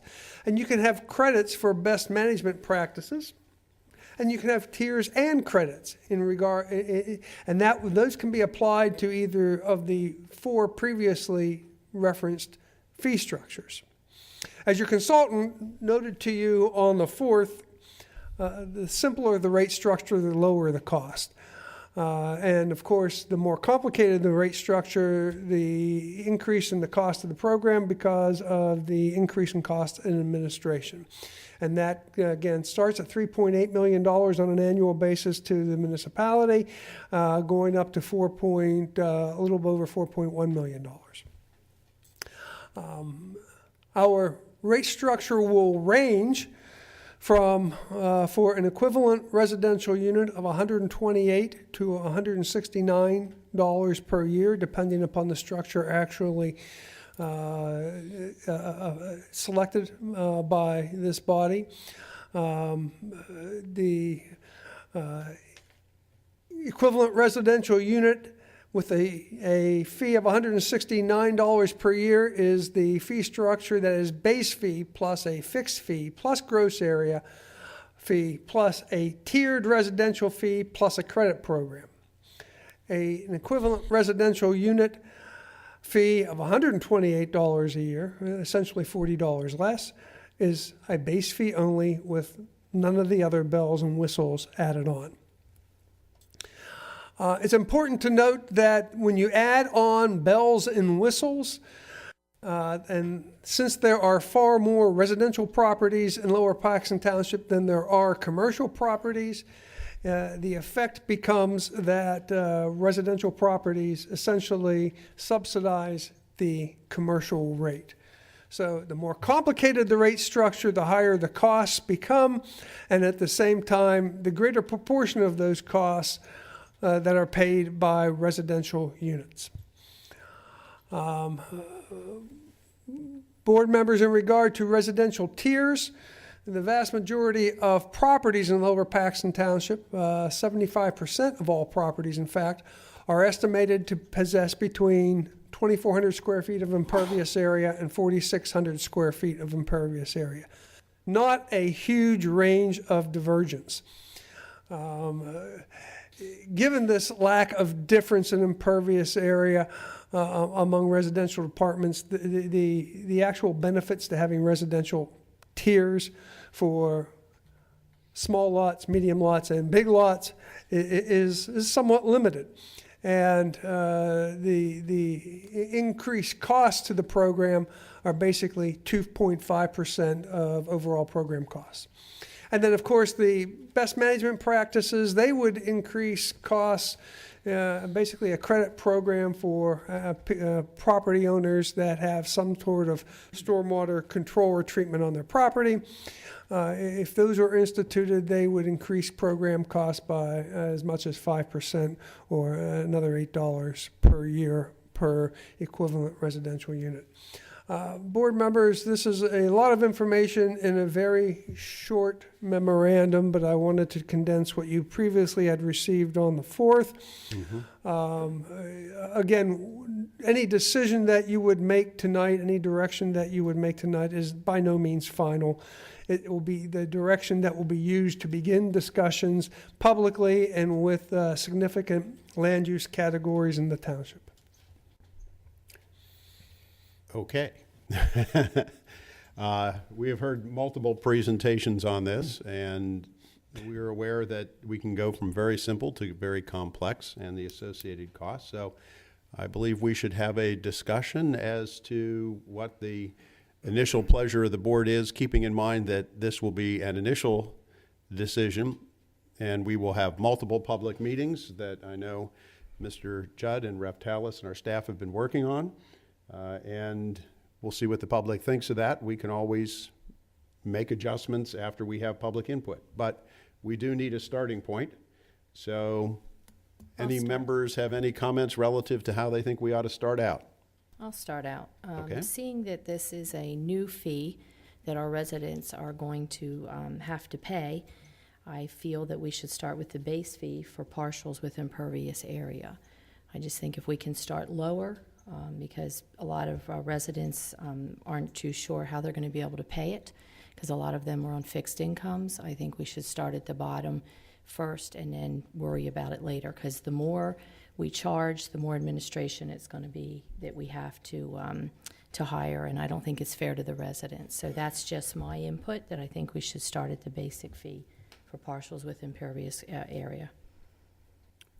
Very good. Well, I think we were talking about the KISS formula. KISS. Keep it simple. Simon. Early on, at least like Robin said, this is new. And prior to this meeting, we had our sewer authority meeting, and we're looking at projecting sewer rates ahead. And these are all going to show up in the same bill, even though they are distinct.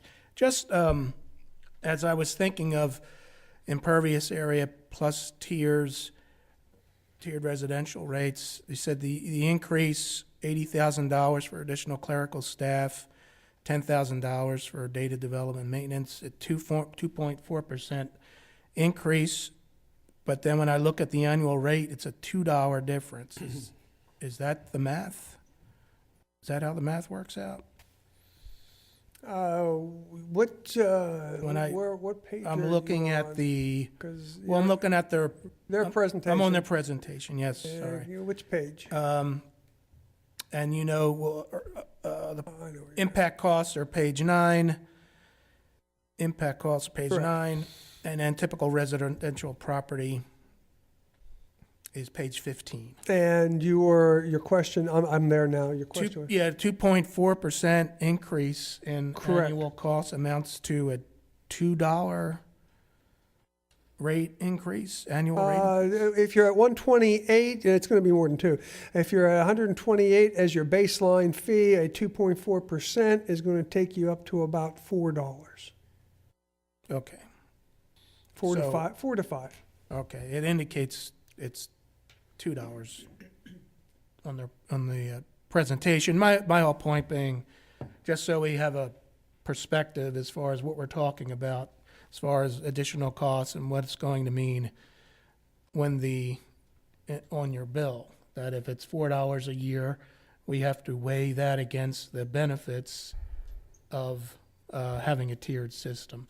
And you had mentioned, George, just what percentage of people will be affected. Our residential properties are somewhat, there's not a lot of divergence when it comes There's to not a lot of divergence. The vast majority of residential properties would be in the middle and would not be affected by a tier. Very small residential properties would pay an amount less, not significant, but it would be less. And very large residential properties would pay some amount more. That's a future discussion, and no matter what you do here tonight, that won't affect that decision. You can still move forward. What we're looking for is basically, if you choose the base amount and at some point in time say you're going to add tiers to it, you're looking at another $5 cost to the program. And that's per quarter? No, annually. Okay. Yeah, this is the base amount, $128 projected fee at this point in time, up to $169 fee, depending upon, again, the rate structure is an annual amount.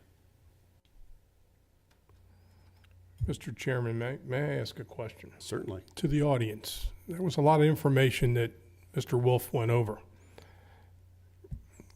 Does everybody understand that? I mean, raise your hand if it wasn't clear in your mind what he was trying to say.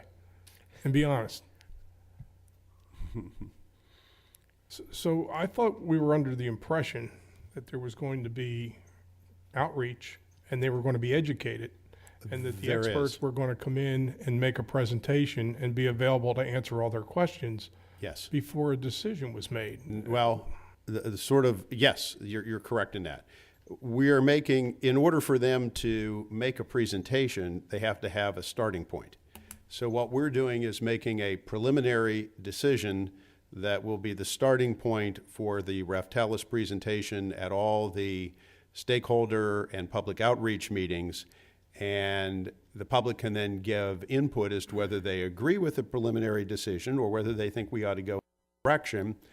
At the end of the process, if we get an overwhelming public move towards something that's different, we can then change it before it's implemented. But there has to be a starting point. Thanks for clarifying. And that's what this is. Well, that's- Nothing is cast in that's- stone. I was going to make that point. That's very important. And I guess, I mean, our consultants, they've collected most or all the data that they need. They have collected all of the data that they will need to implement the base program. Should you choose to do residential tiers, as an example, more data analysis will have to occur. Okay. And, but Mr. Zumas makes a good point that, I mean, like, I was thinking for churches, when they tabulate their bill.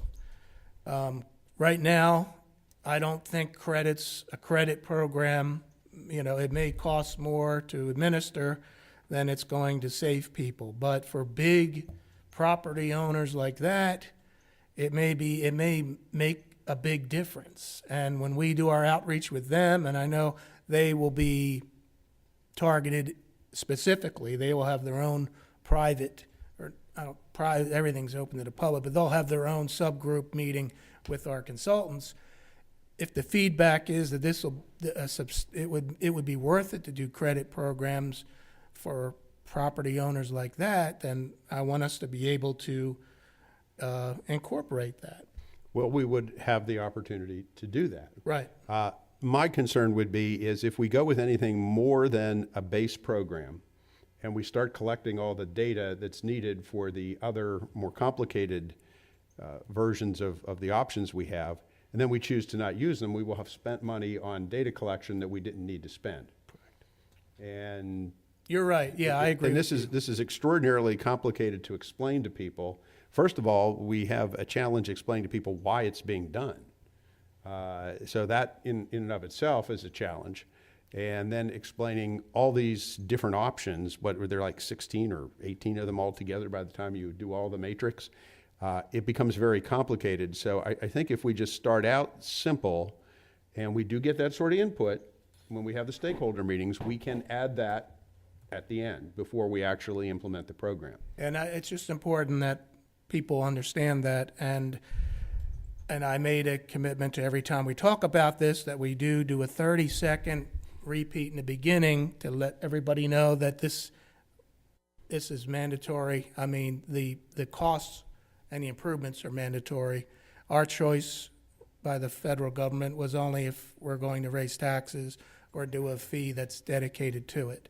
And I think that's one of my little asterisks that we got to make every meeting. So having made that, we can continue. I'll add a second asterisk, and it's of dubious effectiveness, which I find to be particularly irritating. I think there are far better and less expensive and more effective ways to do it, but that's up to our congressmen and many, many bureaucrats in Washington. But from our point of view, we need and I think it'd probably be best to categorize this as a discussion starting point as opposed to a decision.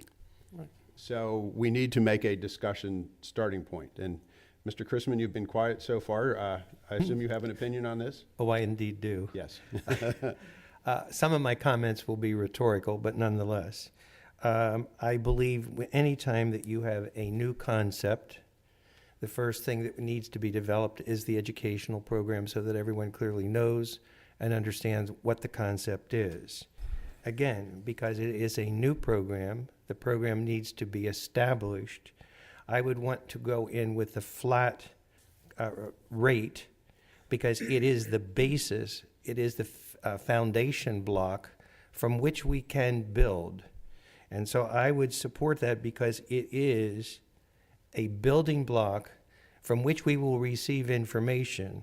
If we determine that there is a trend or something totally new evolves, it gives us the opportunity to do a hybrid of whatever it is that we need to do.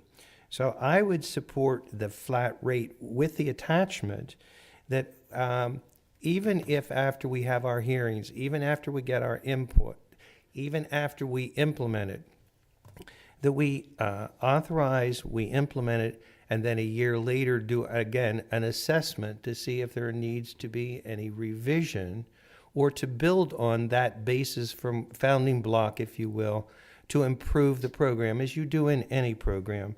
And I use the old educational component that says a child must creep before a child can crawl, before a child can walk, before a child can run. And I think we are in the very early creep stages, and I'd like to begin with a foundation. Well put. So you want us to be creepy?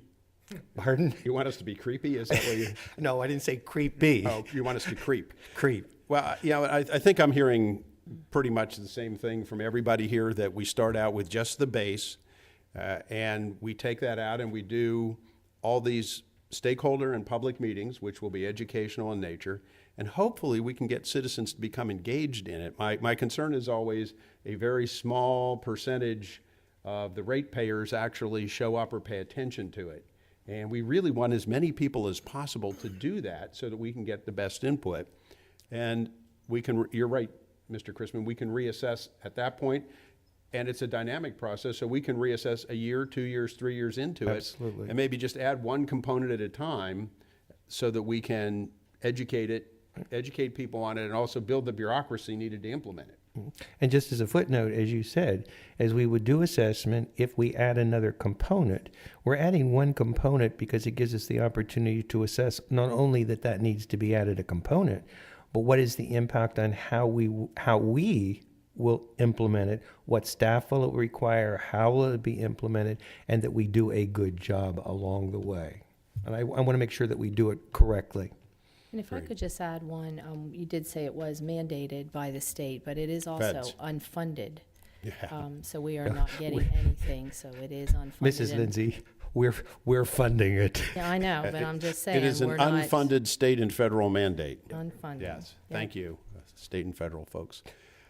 Do we have members of the public who would like to express an opinion or ask a question? Yes, sir. Please come to the podium and give us your name and address.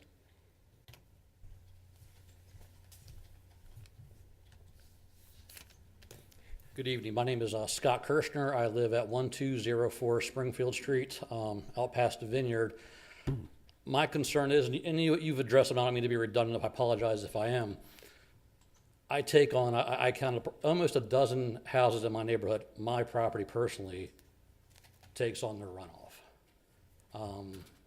That's why me and myself, I'm looking for a credit. I'm looking for some type of exception, what have you, to, and basically what I'm saying is,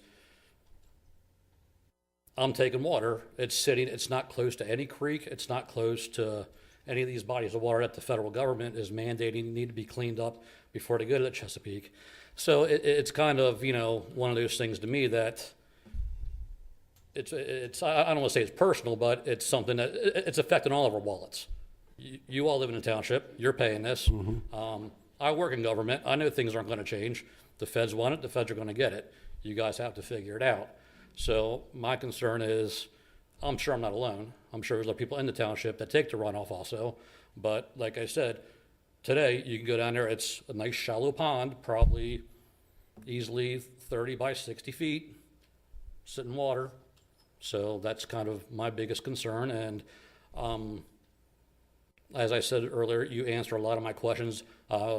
Supervisor Zumas asked, I raised my hand. I read over the WS4 thing probably 4 or 5 times trying to get a good understanding of it, because here again, I'm affected big time. Not just, I'm not a cookie cutter house in the township. I have a little under an acre and a quarter. And so I'm going to be in that different tier according to the report I saw online. And, it's a matter of, wanting a little bit of help, I guess, when it comes to the whole thing. And I know other townships, my father's in the same predicament in Swadera Township. Mm-hmm. They waived his fee on one of his pieces of property. I just wondered if you guys had any ideas or thoughts or concerns on how to handle that part of the equation, because and I here again, guess- I'm not alone. Right. Any, I guess, credit programs, and we didn't delve into it too much with the consultants because we knew there'd be an expense and, and we hadn't decided to go. But I guess a credit program, credits would be a awarded on the amount of stormwater that you divert from the system, right? Well, they're basically awarded for best management practices, and there's a whole, that's an engineer's acronym that is defined in environmental engineering literature. But credits aren't given for the amount of stormwater that your property receives. I wanted to make sure, Mr. Kirschner, I didn't want you to, I'm still learning this myself, I didn't want you to be misled as far as what credits are, that they're not just if your property takes on a lot of stormwater, it's measured by best management practices that keep it out of the system, or keep it out of the creeks, keep it out of the stormwater system. Basically, the credits, and this is probably a gross oversimplification, but basically the credit is for preventing the water from running off your property, not how you deal with it when it runs onto your property. So, for example, if you had a large amount of stormwater running off your property and you built a retention basin or some other way of managing that, you would then get a credit for that. The fact that your property is taking on water, I don't believe that's not what the credit is about. Even though it comes from a township road. That is correct. That is correct. Well, I personally know about that because I have a township road in front of my house, and my front yard turns into a river every time we have a major rainstorm.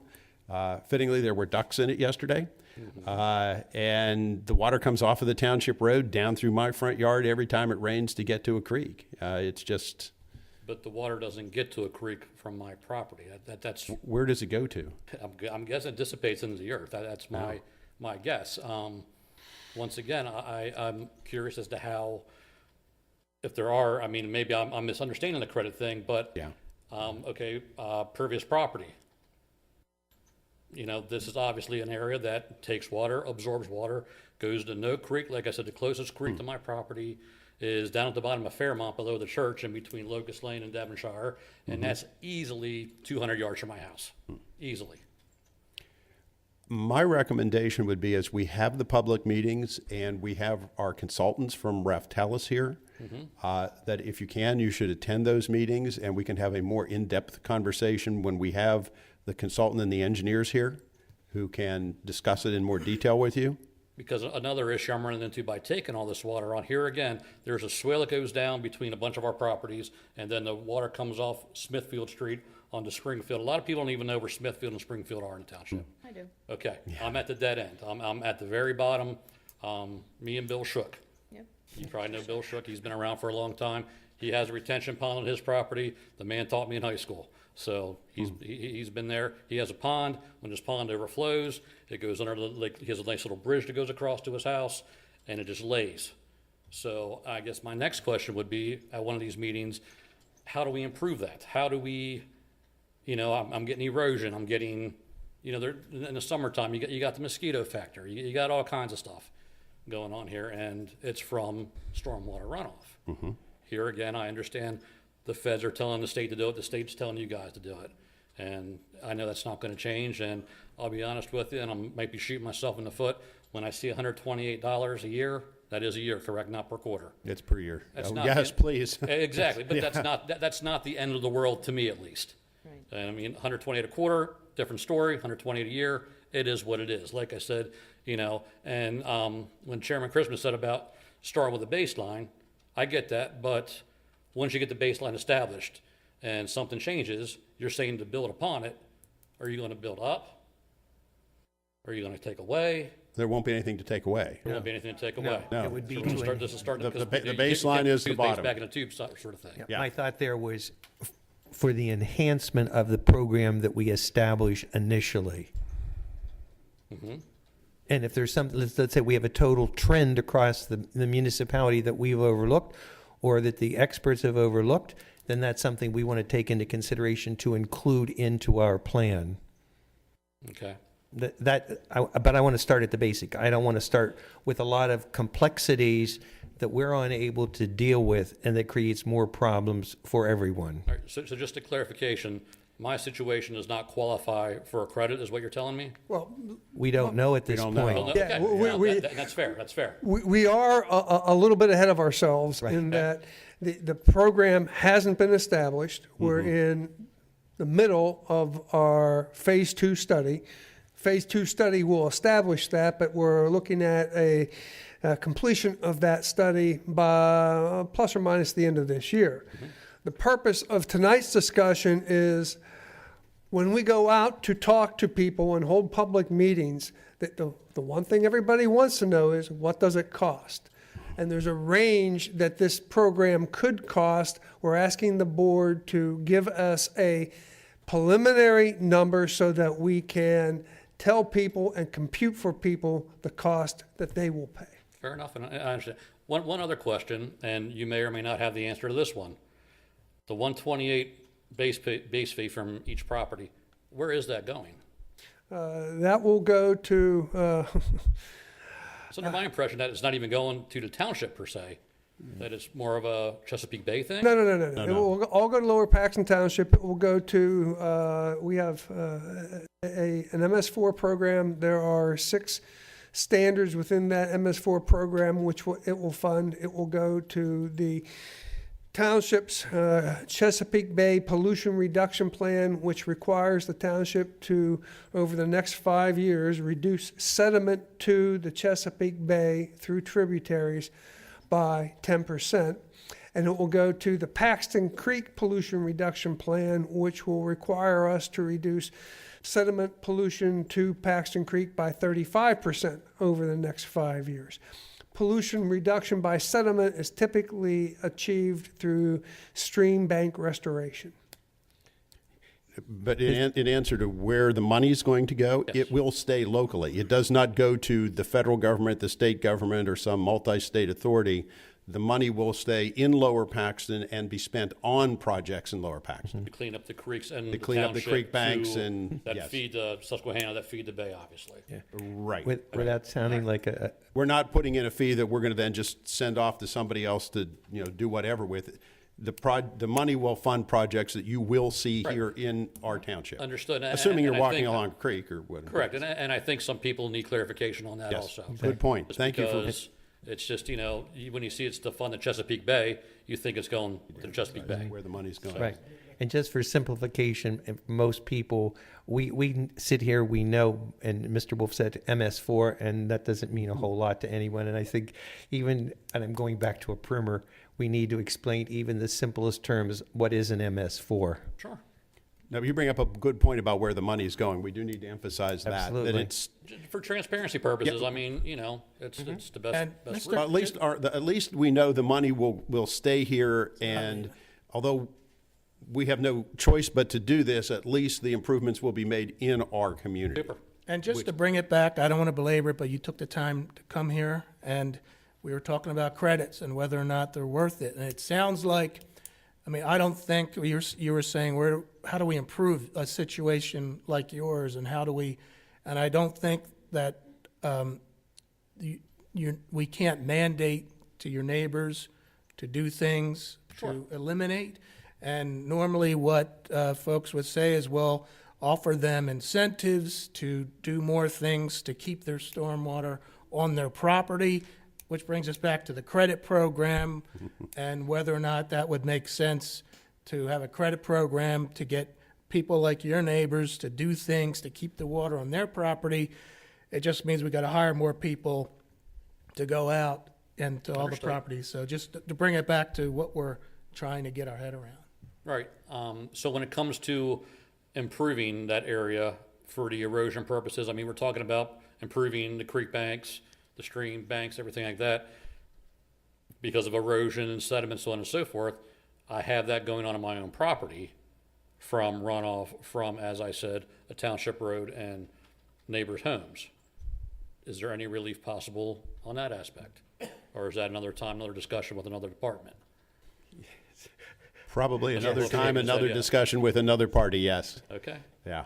All right. Like we said, this is the very beginning of a community discussion on the whole wide range of this project. Okay. As Mr. Chrisman said, we have a a significant educational process to go through, which is complicated, which is why I think we're leaning very strongly toward keeping it simple for the starting point. And as we go through all the public meetings, we hear from people like you, we may hear that it's the desire of the public to have a credit program. And at the end of the day, if it's the desire of the public to have a credit program, we could do that initially, or we could start out with a base saying, okay, our plan will be, we'll have the base for the first year, we'll add the credit program the second year. We're going to learn as we go along, too. Sure. I get that.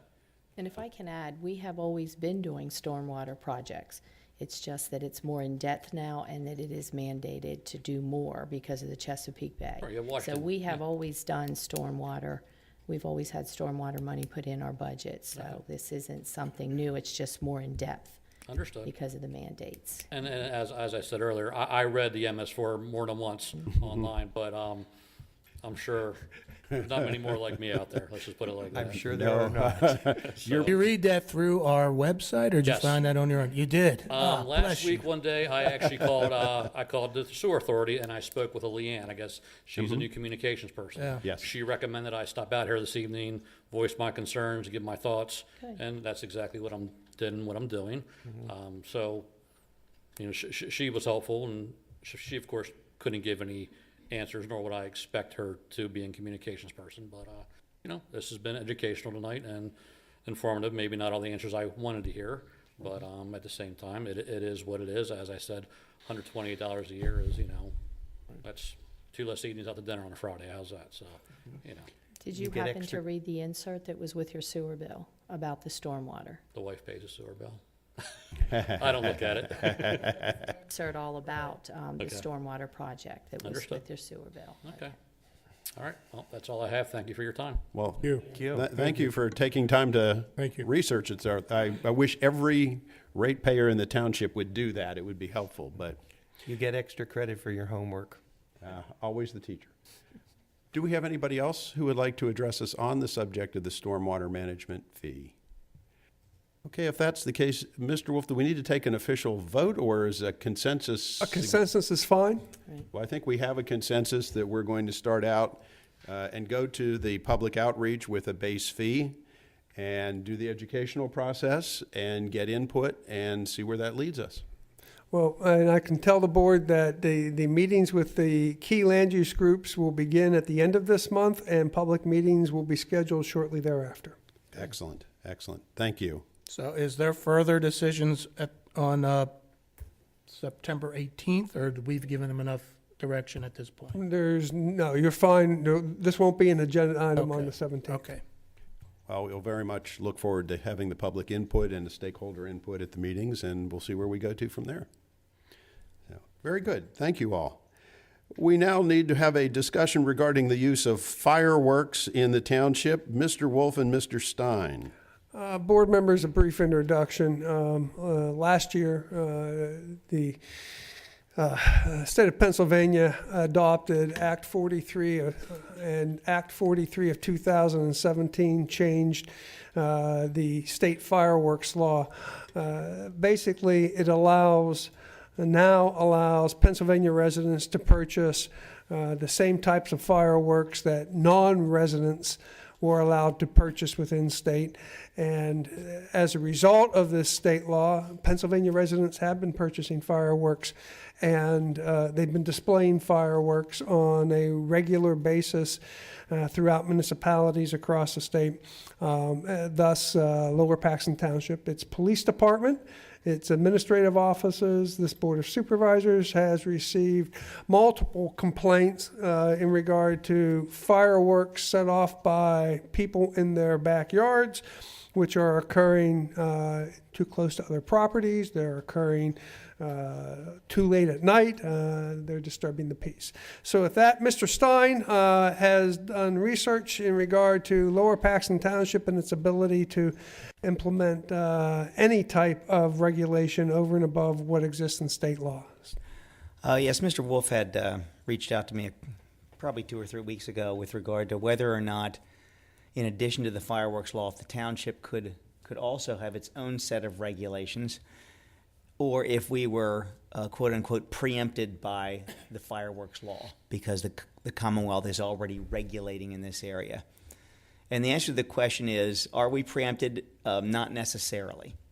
There are three types of preemption in Pennsylvania that apply to areas of regulation. One is called express preemption, which is where the statute or the regulation specifically says that all other entities are precluded from doing any regulating in this area. The second one's called field preemption, which is that whatever law or regulation the Commonwealth has adopted in an area, that it is so comprehensive that it basically fills the entire field with regulations, and there's really no room for anybody else to regulate. The last one, which is the one that really is going to apply here, because the fireworks law, first of all, does not have an express, anything express that says nobody else can regulate.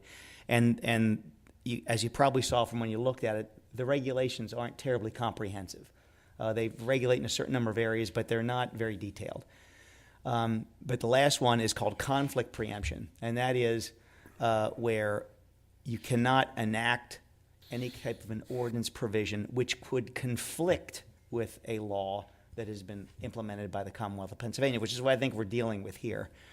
In those circumstances, you are allowed to have regulations as long as they are consistent with whatever law the Commonwealth has adopted.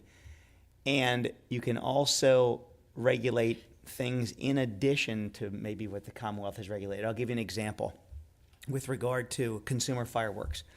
Consumer fireworks, you have to be 18 years of age to set them off. You have to do it. You have to have the permission of the property owner that you're on to do that. You can't set them off closer than 150 feet to another structure. Those are just some examples. What they don't regulate is the time of day that you can set them off. So there is an area that perhaps the township might want to think about regulating, given maybe having a time beyond which they cannot be set off at night. Like a curfew. Correct. So that would be something you'd want to look at. But you're also allowed to regulate, as long as you're not in conflict with the statute, you're allowed to make reasonable regulations. And is this a guarantee? It's not. If somebody challenged it, could a judge say, well, I think the Commonwealth has regulated, so you're not allowed?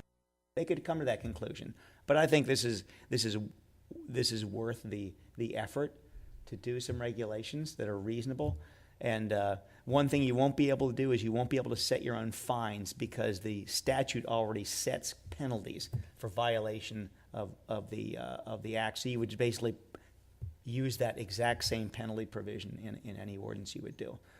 A possibility also is noise, but the one issue with noise is there's a reasonability factor for enforcement. And if somebody's setting fireworks off beyond a certain time at night, that's pretty cut and dried. Noise is a different story. The township does not have an independent noise ordinance. There are some provisions, if I recall correctly, George, in the zoning ordinance about noise. Correct. We do have decibel levels for daytime and nighttime activities in the zoning ordinance. We have our community development people obviously have a decibel meter and will do enforcement, but enforcement is not easy. Enforcement has to be from a property line, so you first have to establish the property line. The enforcement officer has to be there when it's occurring, and you also have to factor out items such as background noise, which exist. Noise ordinances work much better for unruly nightclubs, but for a sporadic activity that is occurring in a residential area for 15 or 20 minutes, it's a very hard thing to enforce through a noise ordinance. It's much better to have clear, concise standards that say, hey, no fireworks after this time. And That's enforceable. And that could be enforced by police officers. Can you, in addition to a time, can you restrict, say, months of the year? Yes, I would assume. I would think so.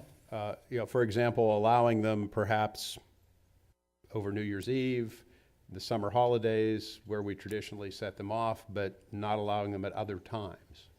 Right. That may be a little more challenging, but you could try it and see what happens. I mean, we're not in an area that is a cut and dried area where there's a black and white. There's a lot of gray. But I would encourage you to come up with an ordinance that would add a little bit more regulation to address the concerns that you're hearing from township residents. Yeah, I would think at the very least, we would want to put the curfew on it. Absolutely. And not have people shooting them off at midnight or 1 or 2 in the morning. Of course, I think this year with the 4th of July falling in the middle of the week, we sort of had a 10-day period of constant fireworks and booms and bangs, which probably is why so many people got irritated by it. But so we could either start with a curfew. Would you recommend that we do that and then maybe see how well that goes, and then we could maybe limit the months, or should we just do everything at once and see what happens? You could do everything. If you wanted, you could put in whatever ideas you have initially, and then and see what happens. I think the easiest one to enforce and the most effective is probably the curfew part. Yes. And I think that will probably have the most bang for the buck, I would think. No pun intended. No pun intended, yeah. But the other thing to realize is that when you adopt these regulations, the idea is to adopt regulations that would further implement what the purpose of the statute is to begin with, and that is to allow consumer fireworks to be discharged, but also to make sure that the proper public safety features are put in, so we're not disturbing everybody else in the neighborhood. We're protecting people from having fireworks land on their homes and cause fire. We're protected from any number of things. So I think that's what the act was designed to do, that it not only allow people to use them, but also to put in some safeguards. And you're just basically going to be putting in some more safeguards. Right. And can I just? Sure. And I was eager to have this public meeting, maybe because I may have heard more complaints than others. Those complaints may or may not have come from within my house. I'm not going to say that. I think anybody with infants and or dogs, and we got a lot of dogs in this township, they really have a difficult time. Really have a difficult time, and I know our sweet dog does. But I think there are a lot of responsible folks out there who enjoy fireworks. So I would want to have the lightest touch, work our way out from there. I definitely don't want to overreact to 1 year, 1 season, but for our first go-round, for our first fireworks season with a new law, I think it was noticeable. It was noticeably louder, and it was noticeably more frequent. So that's something that we definitely have to deal with. I think one of the most important things we can do outside of creating a new ordinance, although the curfew sounds very promising, is make sure people understand what they can do right now when these things happen. If they suspect that the law, and it is a state law, I just want to clarify on our agenda, it says township fireworks law. That may have just been the way the words came together, but just as long as people understand it's a state fireworks law, it's not a township fireworks law. But we should probably talk a little bit about what people can do right now. And obviously the state restriction, 150 feet away from an occupied structure, is one that's interests us greatly as far as what we want to enforce for safety reasons, obviously. You don't want the hot material coming down on people's houses, and then for the nuisance factor too. It's this shouldn't be happening on residential streets. It's legally prohibited. But to enforce it, police need to know about it, and they need to know when it's happening. You can't call them after the fact and have them be able to enforce it. It's just impossible. And George, did I get the enforcement? Well, you're 100% correct. Calling the police the next day, calling the township office the next day, emailing the Board of Supervisors doesn't give us the ability to solve the problem, no matter what the regulations are.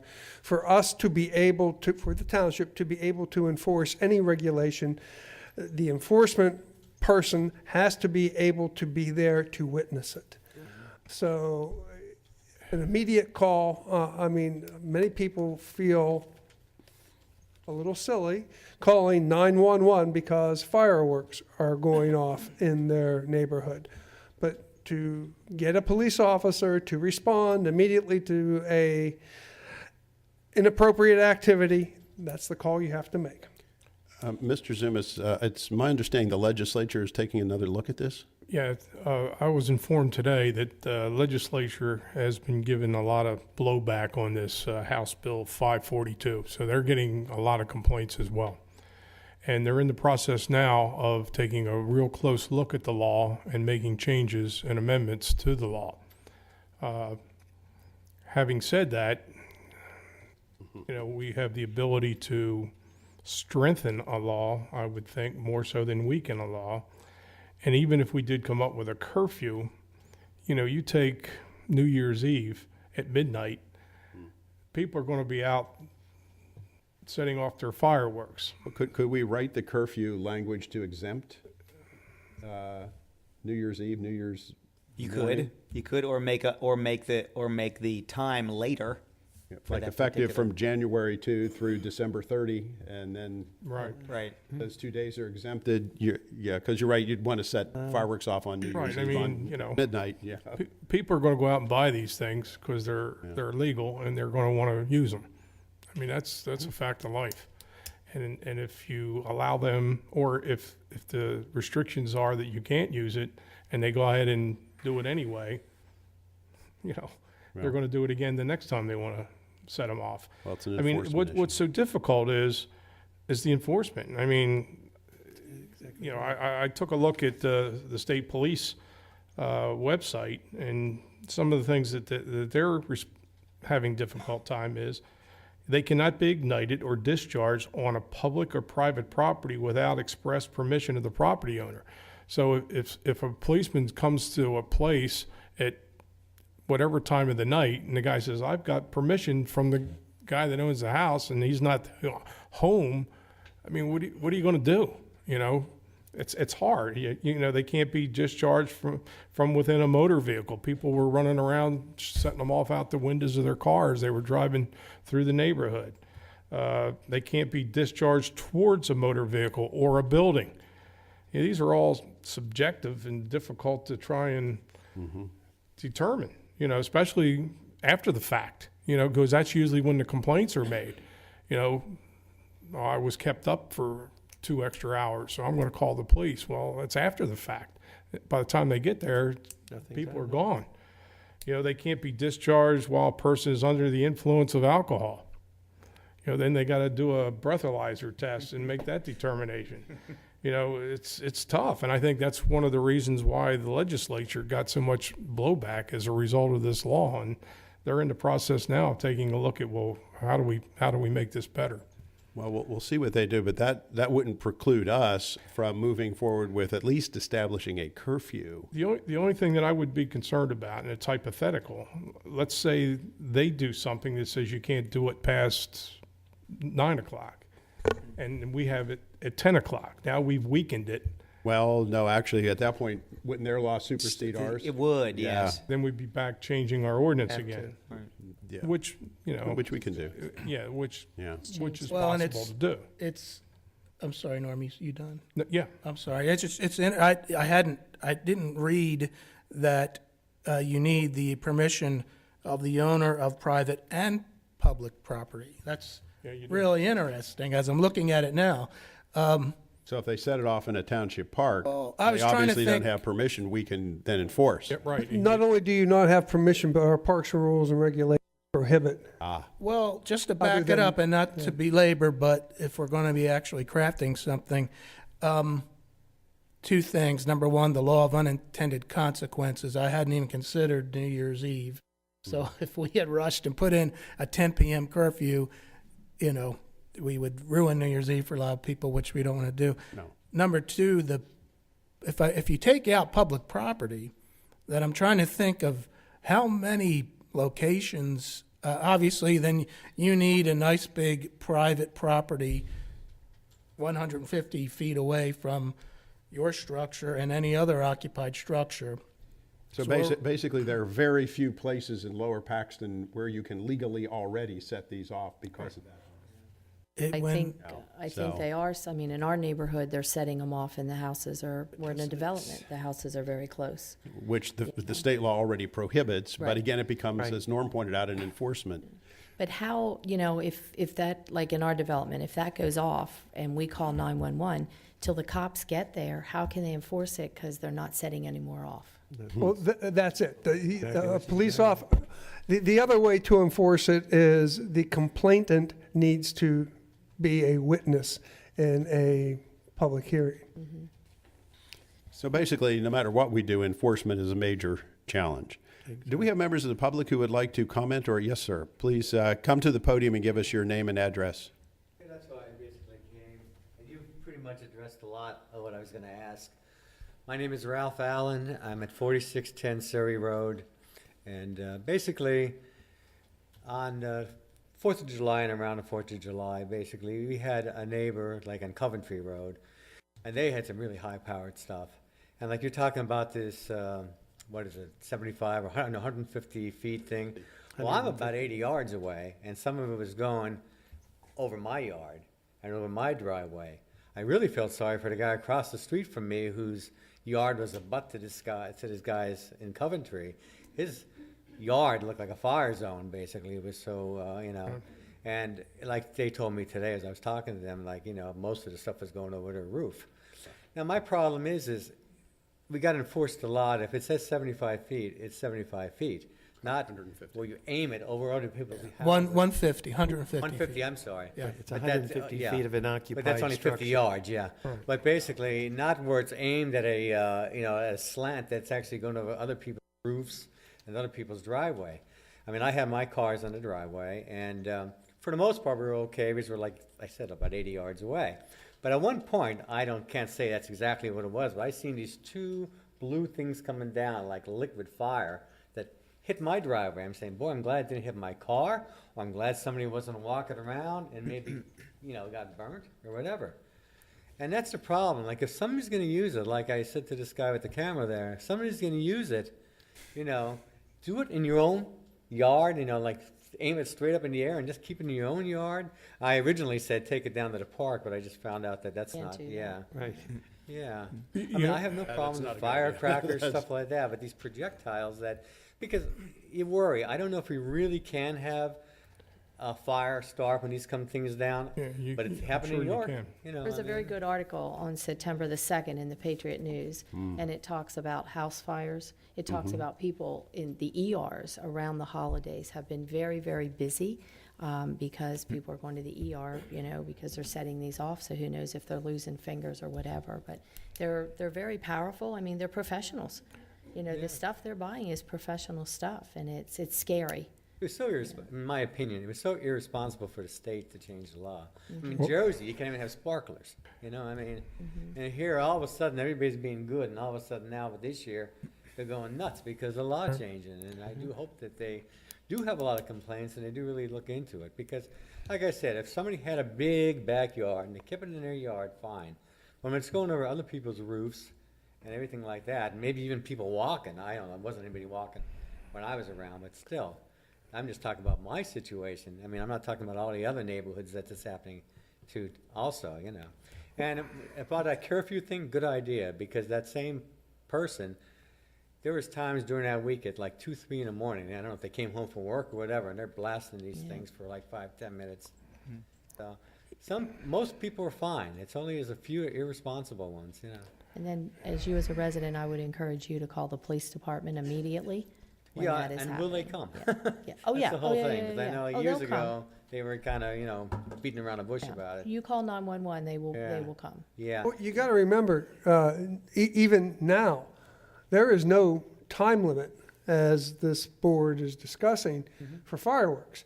For a police officer to come and look at the fireworks that aren't violating the state law, there's nothing they can do. They could do, but if Right. if they're going over my house and my neighbor's house. Yeah, I'd and like we're- that, Yeah. excuse me, sir. Mr. Stein, does the state law address the fact that It does not, but that doesn't mean you can't. I have a recommendation. You could certainly, you as a restrict aerial fireworks and restrict the time, and you just solve both problems. Yeah, you could have Some a text- regulation that basically says if you're going to set off these fireworks, they have to, any artifacts from those have to land on your property and nobody else's. Well, then you have somebody comes out and then there's an argument over whose property and whether you had the permission or whether it's their own private property. If you restrict aerial, I don't think you can do that Yeah, you because can. the There's- state. there's township- Law says you can have No, the them. state just passed a law saying that you can. well, the town, in all actuality, the state's saying you can do it 24 hours a day too. And, Well, and it's- we're going to restrict that. No, I think there's a difference. The state statute is silent on the, excuse me, on the hours. Right. But the state law was specifically changed to allow it. So if we passed an ordinance outlawing it, it would be in direct contradiction to the state law. I'm relatively much certain it. that wouldn't stand muster in a court. Probably. Now, we could, since it's silent as per time, we could put a curfew in. Now, that, as Mr. Stein pointed out, somebody could challenge that in court and say you can't do that either. Right. But Well, I don't think we can just outlaw the use of aerial fireworks. But we there, probably, some municipalities have done that. well, I know that. I wish them luck with that. Just keep it within those limits. Just keep it within Yeah. that boundary they're talking about, because that boundary is pretty close to their house, you know? Whereas you go way beyond that, you know, yeah. The other thing that police should do whenever, if they do respond to a fireworks complaint, is check the fireworks that are being set off, because it's possible that they're setting off illegal display fireworks as opposed to consumer fireworks. Yeah, Class And if- C. And if they went and checked them all, they might basically find violations just in what they're actually using. Yeah, I think the legislature didn't give this enough thought. Yes. You know, No, they it's- did not. I mean, 150 feet, that's 150 feet if you're going straight up. What if it's 150 feet and you have it angled over here? You're within 150 feet of the building until it lands, you know, and then it lands on his property. Yeah. And, you know, then what do you do? So it's a tough one. Well, that's what I was thinking, was the word lands, basically, you're talking. Right. And, Right. yeah. And like I said, my poor neighbor, and, they couldn't come because of the lady basically has problems with her back and the guy has Parkinson's disease. But Right. It looked like a war zone in their house. It should be 150 feet from where it lands, not from where it starts. Yeah, but, Okay. that's all I got, thank you. Thank you. Thank you. Would anybody else like to address the issue? Yes, ma'am.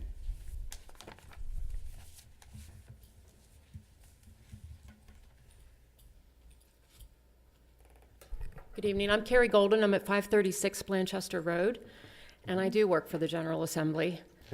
Although I was not responsible for this particular piece of fireworks law. Clarification. I am responsible for drafting some of the bills that are intended to correct it. I also think that because it hasn't come up in your discussion tonight, you should also know that the Commonwealth, the governor and the General Assembly are being sued over this law. So the law went into effect on October 30th, 2017. The lawsuit was filed on January 19th, 2018. The arguments for the case are going to be this Thursday in Commonwealth Court, so I plan to go and listen. I'm very curious to know. There's basically 4 constitutional points that they are disputing.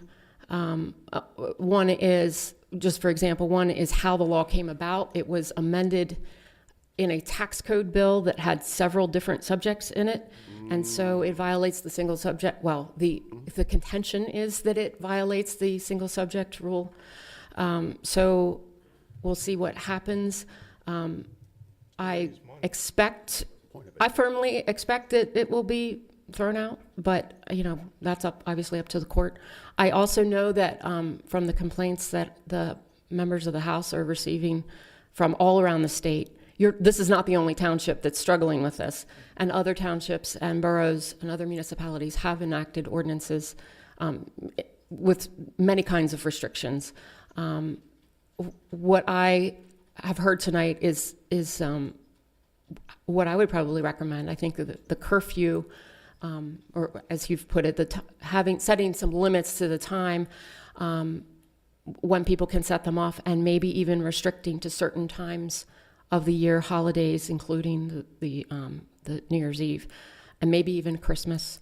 The other thing that not everybody thinks about is that there are times when there are celebrations, a wedding, some sort of an anniversary or a birthday, and I don't know if this is possible, Mr. Solicitor, and I haven't asked any of our attorneys yet, but has occurred to me that it might be possible to say consumer fireworks can only be used on X holidays or X dates until X times of the day, and otherwise as allowed by permit of the municipality.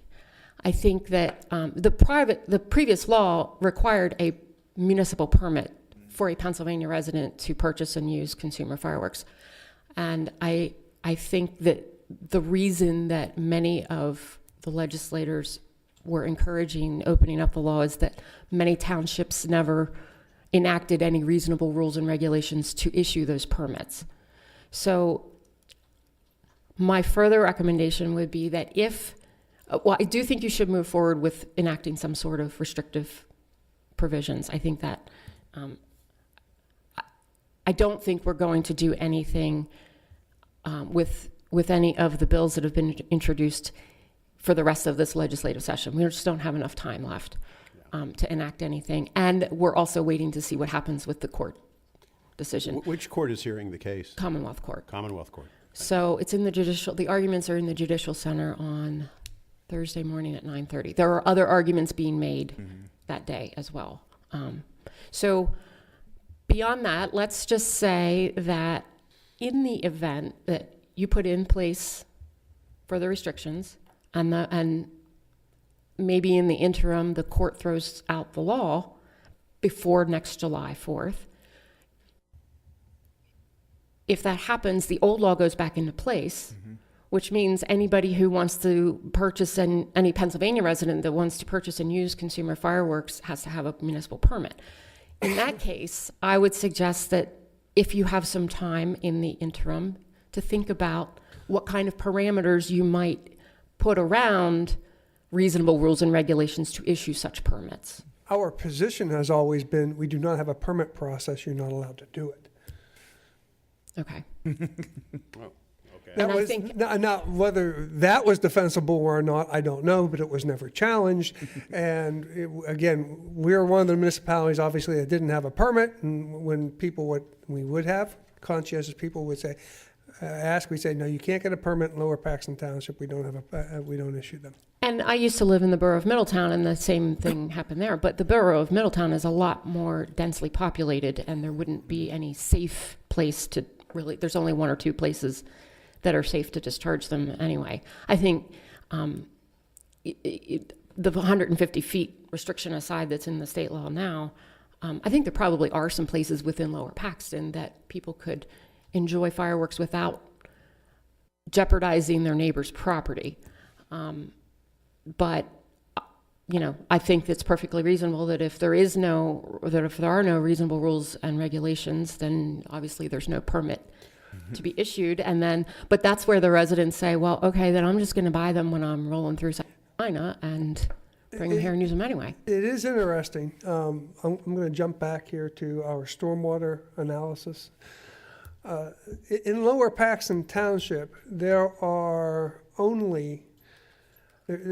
22,000 parcels in Lower Paxton Township. Those that are an acre or more in area, there's only 1,800.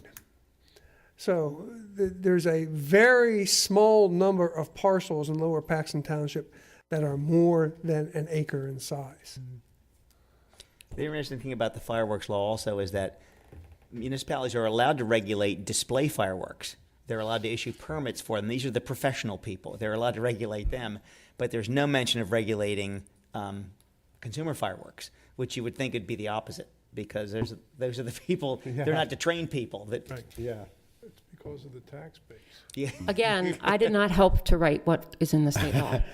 We will make sure And I that did point out that was a problem. we will make sure that makes it into the minutes so you do not get. But thank you very much. You're welcome. And if you, I mean, I'm happy to offer any other help in any way that you might wish. And if you like my card, I'd be happy to give it to you. Okay, great. Thank you. If you could Yes, email yes, thank you very much. If you could email Mr. Wolf what the outcome is of the Commonwealth Court on Thursday, I think we'd be interested. Well- So they won't make a decision on Thursday. It's just our Just hearing the arguments. arguments. And then, Okay. so they'll take however long they choose Okay. to come to a decision. Okay, we'll have to keep It's an eye been- on it then. It's been explained to me that it could be 30 days. Yeah, that's very unlikely. That would be rapid for them. That would be wouldn't very it? rapid. Yeah. But it's possible that we could know by the end of this year the decision. It's more likely that, they'll take a little bit more time. I really can't predict that. Have But to keep our eyes out for Yeah, the news we to will. see. Okay, thank you. Thank you. Thank you very much. Yes, thank you for sharing. Well, Would anybody else from the public like to address the issue? Okay. and if I can since I brought this up, just to put a little bow on it, and as I always do, I might be naive, but I always do it. I respect other levels of government, so I'm just going to assume that we all sometimes, every level of government has made mistakes, or you do something with one intention, and it turns out it didn't work out the way you wanted. Also, we're a big, beautiful state, so what affects us in Lower Paxton really wouldn't affect people out in the more rural areas. Also, the last thing we want to do is create too much unnecessary extra work for our police. And I think whatever we do, we can craft something that won't do that, but we got to be careful. And people may watch this discussion and think it's maybe a little, what's the big deal? Quality of life issues are really high up there for me, and I think for most people in this township, they don't ask for much, but peace and quiet is one of them. So quality of life for me is very important. I think it's one of our most important jobs up here, so we'll make it work. Okay, well, why don't we have Mr. Stein do a draft ordinance for us, and we can then bring that back to a workshop and discuss a draft ordinance in the future. And in the meantime, the courts might make the whole exercise academic. If they do, we'll leave it on the shelf for maybe something down the road. Sound good, Mr. Stein? Yes, indeed. Thank you. Okay, then let's move on to one other discussion we need to have this evening regarding the fee for events and activities charged by Parks and Recreation. Mr. Board members, at a previous public meeting, board directed staff to put this on this agenda item on for this workshop meeting tonight. I'm not sure what information to provide you with in regard to the discussion item. Specifically, it was talked about in our upcoming fall festival, which is, let me get the date. I might as well do November the 3rd. November the 3rd. Let me do a commercial announcement, board members. The Lower Paxton Township Fall Festival will be Fall Festival will be held in autumn, November 3rd. It's a Saturday from 5:30 p.m. to 9:30 p.m. In George Park.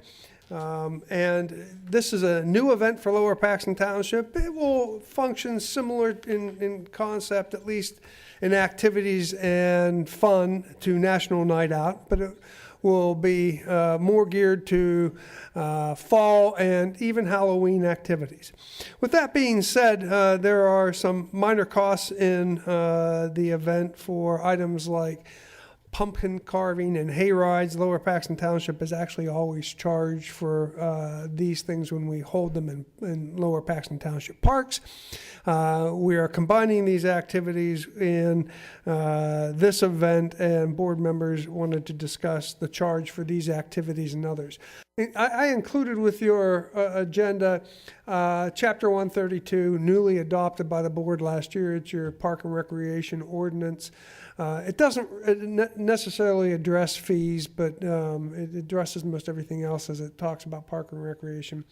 We do have a fee structure which is adopted by the Park and Recreation Board. It doesn't address ancillary items such as pumpkin carving and hay rides, and other small charges that we have for event activities over time. But we do have at least some semblance of a fee structure. So I provided you that information to facilitate your discussions this evening. So what exactly are we discussing? Well, I had brought it up when we were discussing it before. I said, that people are going to be coming there and they're not going to be prepared to be purchasing pumpkins for their children or paying for the hay rides. And I was looking at it being a community event and not having to charge for those facilities. So I was wondering, can we get sponsors for those two activities at the Autumn Fest? We can try. The part of this is a new activity for the township. It was developed mid-year. We're tight on staff time for putting it together, so soliciting and obtaining sponsors and donors wasn't in our initial equation. You tell us to do it, we will do our best. Well, we do charge for everything else. We charge for pavilion rental, we charge for special event permits, we charge for parking, we charge to use the community center. Everybody contributes a little bit of something to whatever the activity is. But Because not everybody avails themselves of that activity. But what I'm getting at is this is a community event. Well, no, it's a township event. A township Well, event what for Ms. our Lacy, community. I think is saying is that Yeah. in the end, with these current fees, at least for this event, it's still going to result in residents paying something Right. out of pocket. Yes, they're gonna be Not paying the for- vendors, not anyone else, but. Yeah, they're going to be paying, well, I think the food trucks will be paying a little bit of. Yeah, that fee is within Chapter 132, and we do have fees for that. I think we And just that- wanted to explore if there's a way. That's totally different from what I'm getting at. I'm getting at the pumpkin carving and the hay rides, that the residents are going to be, of our community, are going to be coming here, bringing their children for a night of activities and not be prepared. Most people don't carry cash anymore, they carry debit cards.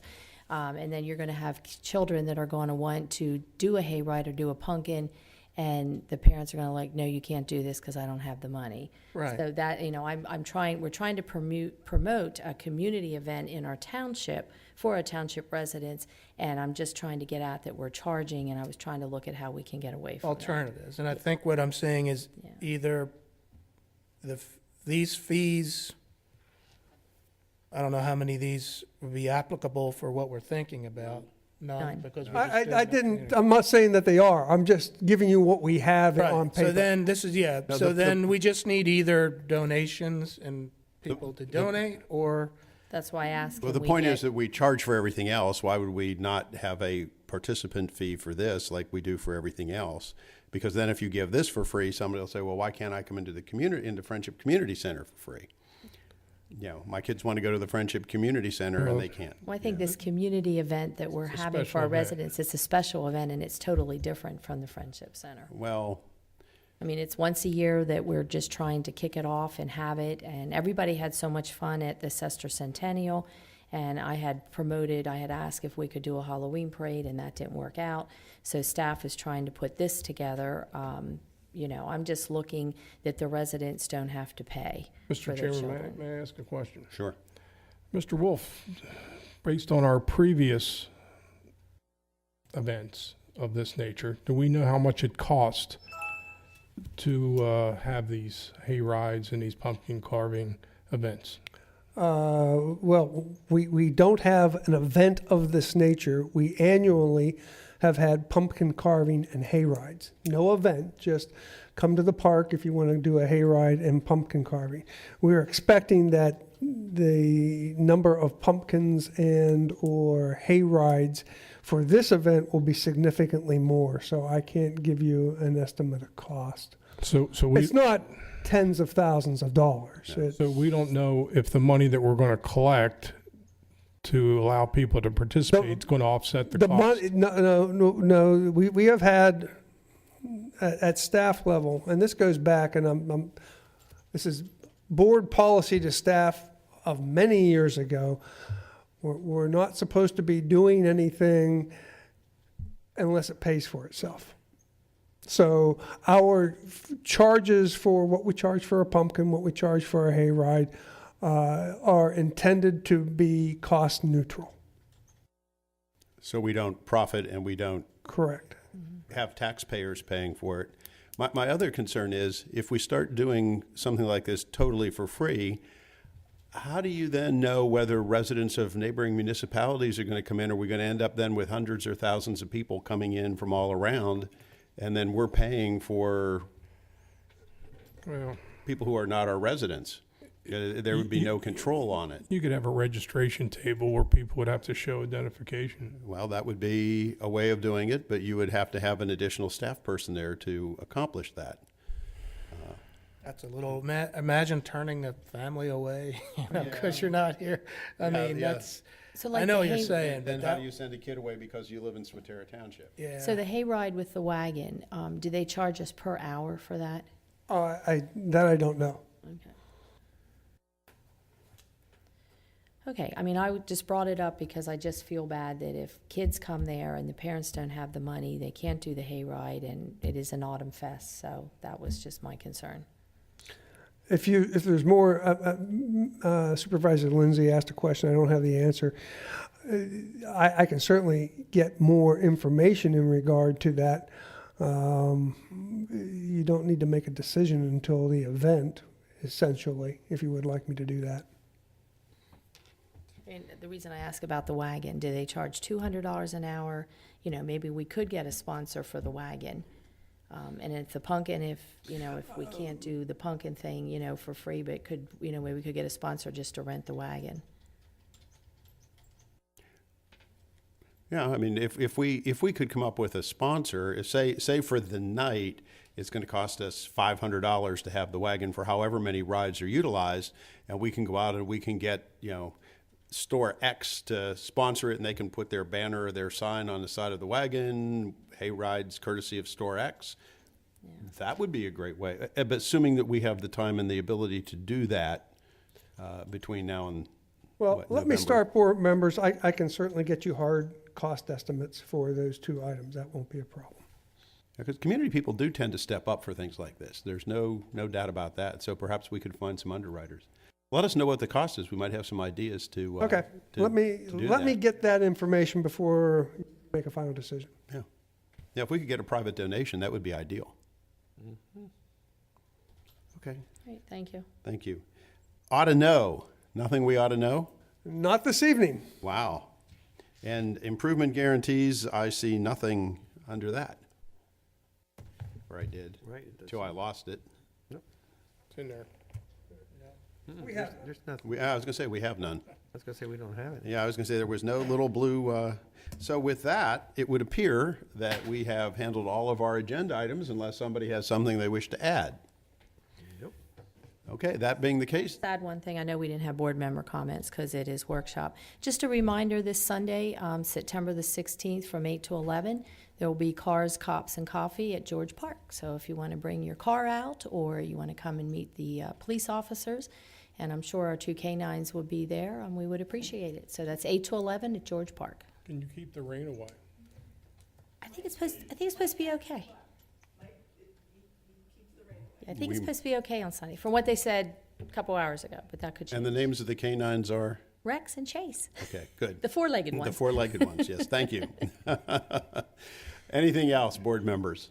Do we have a motion to adjourn? So moved. Second. Second. All in favor, aye? Aye. Thank you, everyone.